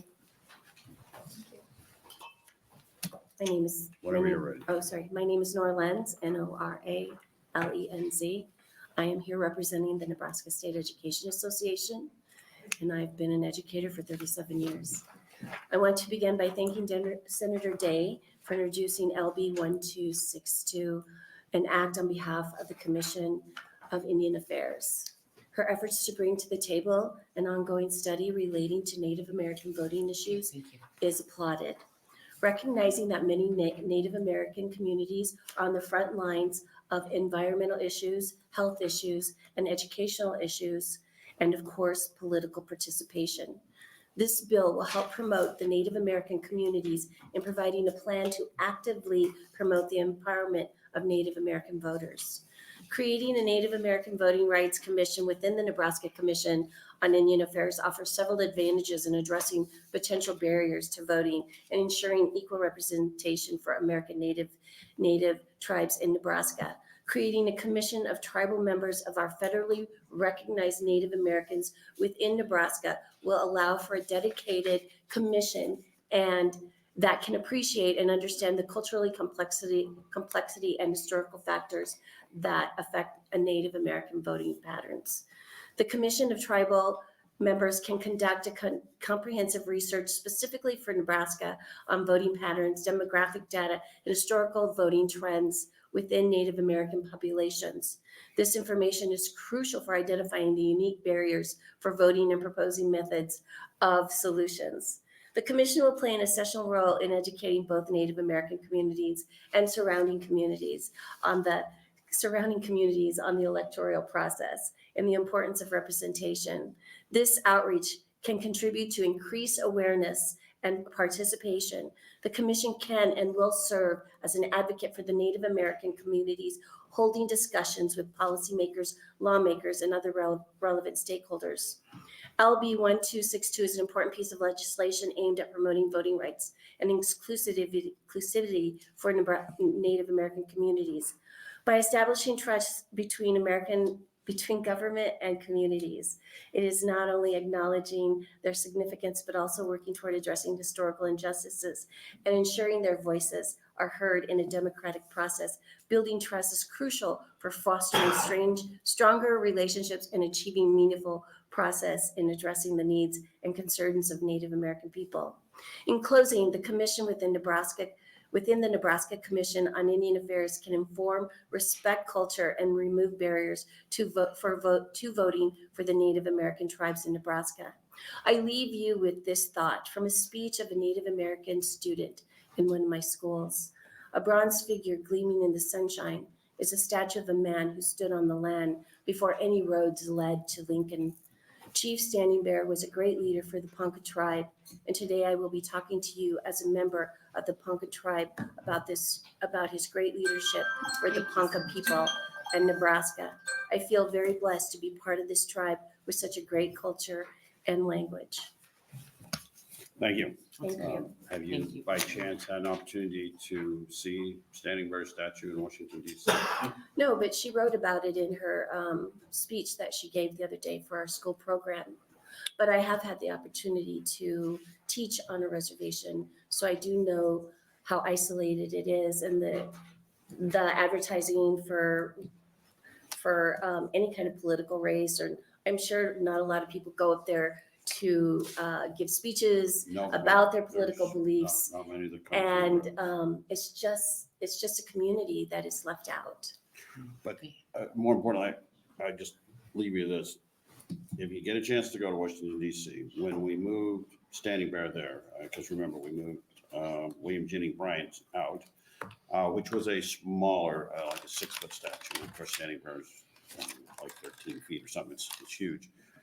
We also lost our spot there, and it just happened that someone else moved out and we got a primo spot right in Statutory Hall. So if you go there, the biggest, nicest statue in Statutory Hall, in my opinion, is Standing Bear. So I highly recommend you make that. I will make that a priority. Usually they're working and in and out really fast. Well, they're usually trying to hog a spot in front of there so they can get a camera and them in the background with Standing Bear. So thank you for your testimony. All right, next testifier, come on up. Welcome to the Government Committee. Thank you, Chairman Brewer. Good afternoon or evening, and members of the committee. For the record, my name is Brad, B-R-A-D, Meurrens, M-E-U-R-R-E-N-S, and I am the Public Policy Director for Disability Rights Nebraska. We are the designated protection and advocacy organization for persons with disabilities in Nebraska, and I'm here in strong support of LB 1262 and only 1262. We are a private, nonprofit organization that works to protect and advocate for the rights of people with disabilities in Nebraska, including voting rights, as you can see from the brochure I'm handing out this afternoon. We have extensive expertise identifying barriers to voting for people with disabilities and have done extensive work in this area, such as surveying accessibility at polling places. Every election, we have staff that go and visit polling places in person to make sure that they are accessible, and we reach out to county election staff when there are issues and resolve them. Surveying all counties' websites for accessibility of voting information. We again identified issues and they were addressed. Continuing collaboration with other nonprofit organizations on a phone hotline to respond to problems voters with disabilities do encounter on Election Day. Working with the Secretary of State's office on raising awareness of voting rights, changes in voting in election process like voter ID, and addressing accessibility or other barriers to voting for persons with disabilities in Nebraska. And we've also worked to register, and we continue to work to register people with disabilities to vote. As an organization that has expertise in this area and its history of identifying those barriers and having an interest in voting rights, we recommend advancing the bill. And I'd be happy to answer any questions you have. All right, thank you for your testimony. If you were to look at the single thing that becomes the most common failure for us to make sure that people have access to be able to vote, would that be the handicap accessible facilities that we have? Is it because it seems like we're always struggling to figure out how to fix that? It's very expensive. Counties are poor, you know, those kind of things. Yeah, we did do a little survey last year and from what I recollect, I could be mistaken, but there were significant accessibility problems with both the polling places themselves and with the DMVs and other places where you would need to get materials to get your voter ID or to be able to enjoy the franchise. For example, some places didn't have the door buttons working. Some places had the voting machine upstairs on the second floor. Some folks didn't know how to operate or open and run the voting machine. So there are a lot of options, and we know that, and we work to recognize and fix them as best we can. Oh, no, it's good people out there watching that. Okay, any questions? Brett. All right, Brett, thank you for coming in and testifying. Sure. Okay. Next testifier, come on up. Welcome to the Government Committee. Thank you, Senator Brewer and senators on the committee. My name is Steve Davies, S-T-E-V-E-D-A-V-I-E-S. I testify in opposition to LB 1390. If our elections were transparent and verifiable, we wouldn't be talking about this today. The bill is superfluous. There are already legal protections already encoded, and thanks to Senator Conrad for her expansion on this. Application of this bill will create two new classes. The first, a protected class, and a second underclass that is fearful of prosecution, especially because of the imprecise wording of the bill. In no way do I condone true harassment. We are guaranteed the right to free speech and the right to redress grievances. And from an overview, this proposal would tend to suppress both those rights. The elections belong to we the people. There are valid questions. Do we have a valid explanation how in 2020 there were more than 4,000 more votes than ballots cast? How before 2020 the general belief was that mail balloting comprised the most vulnerable? Then in 2020, with as much as 43% of the ballots via that method, we are told that it's the most secure election ever. State law requires counties to be fully responsible for elections, and yet the state has purchased the machines. The federal government requires that voting machines be incapable to be connected to the internet before they can be certified. And ES&S has admitted that the year that Nebraska bought the machines, 33,000 were shipped out with modems in them. And finally, during an election in South Carolina on Saturday, they had to suspend counting because the machines were not connected to the internet. All right. Thank you for your time today and all the time that you give. And if there's any questions. All right, thank you, Steve. Let's see if we got any questions. All right, thank you for coming in. Okay, next testifier. Welcome to the Government Committee. Thank you. Chairman Brewer, members of the committee. My name is Leonard Stolman, LeonardStolmann. I'm here representing myself. I oppose LB 1390. I see this as a freedom of speech issue. There's two areas I'll just touch on. One talks about acts of harassment. The other one talks about instances of misinformation. From this bill, I'm confused. Who will make the determination what is an act of harassment and who will make the determination what is an instance of misinformation? That's my comment. Thank you.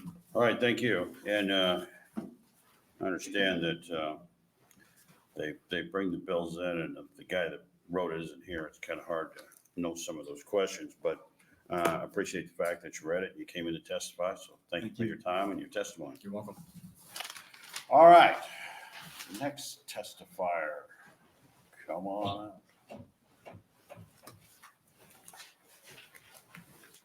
Welcome to the Government Committee. Senator and committee, thank you. Tracy Overstreet, TRACY-OVERSTREET. I'm the election commissioner in Hall County. Also co-chair of the Election Law Committee with Mr. Cruz, representing the Nebraska Association of County Clerks, Registers of Deeds, and Election Officials. I'm here in neutral capacity on 1390. I think this bill has a lot of good concepts. It's a little dicey on the details. I really agree 100% with a lot of the questions and points that Senator Conrad has brought up about this bill. What I did want to share with the committee, in September of 2020, the Hall County Election Office received a fake bomb. The process of determining that it was fake was really disruptive to our election process. It caused the evacuation of our two-story Hall County Administration building. It delayed processing for over 50 of our military and overseas voter ballots.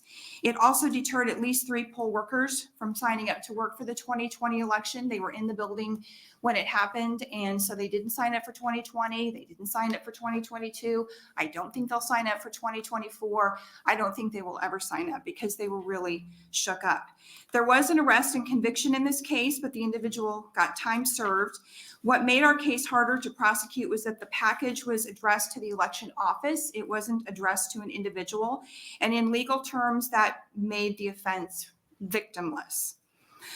Much of LB 1390 does center on protections for individuals, for election officials and workers, and I think that's good. I don't know if there are any protections that can be created for election offices or for the process in general. I do like the deep fake prohibitions. That's a protection on officials, as well as the distribution of misinformation and disinformation. That's a huge concern into elections. But again, I think Mr. Cruz talked about the 60-day time frame. It really is a year-round thing, a protection that's needed. The concept of protecting an individual election official by not disclosing their home address, however, I think is really difficult, if not completely impossible. Most of election officials in Nebraska, including the Secretary of State and county clerks, have to give their home address as a candidate when they file.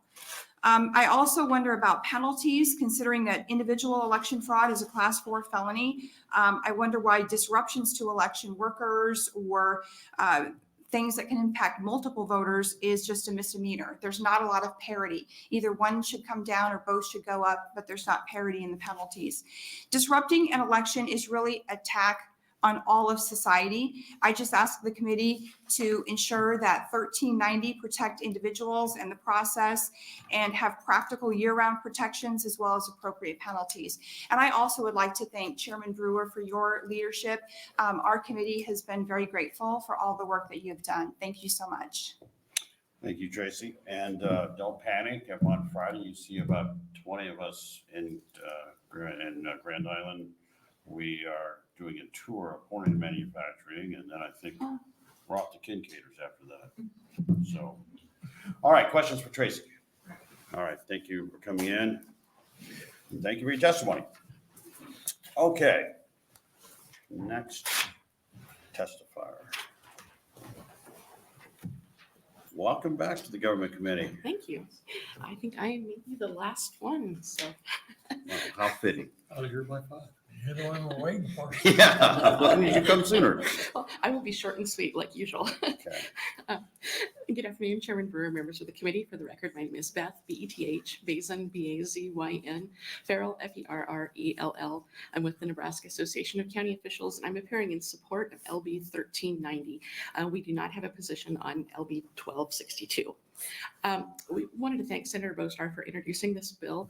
We really like the idea of the sort of the concept and the ability to have this conversation and to look at what the intersection is between the issues that Senator Conrad raised about the protections that are already in criminal law compared to First Amendment rights and all of those things that this conversation has really taken a look at. And we would just offer anything that we can do to help as you look at this issue further. I'd be happy to take questions. Oh, thank you, Beth. Questions? All right. Well, thank you for your testimony, and thanks for a lot of years of patience with us. Thank you. Well, I would say thank you to you, Chairman Brewer, and Senator Lowe as well. You've been very patient and attentive, and we all appreciate that. All right. All right. Last call here. Any other testifiers on either 1390 or 1262? Because I need to read into the record. On LB 1390, we had 6 proponents, 94 opponents, and 2 neutral. And on LB 1262, we had 5 proponents, no opponents, and no one in the neutral. With that, we'll close our hearings on 1390 and 1262 on our hearings for the day for the Government Committee.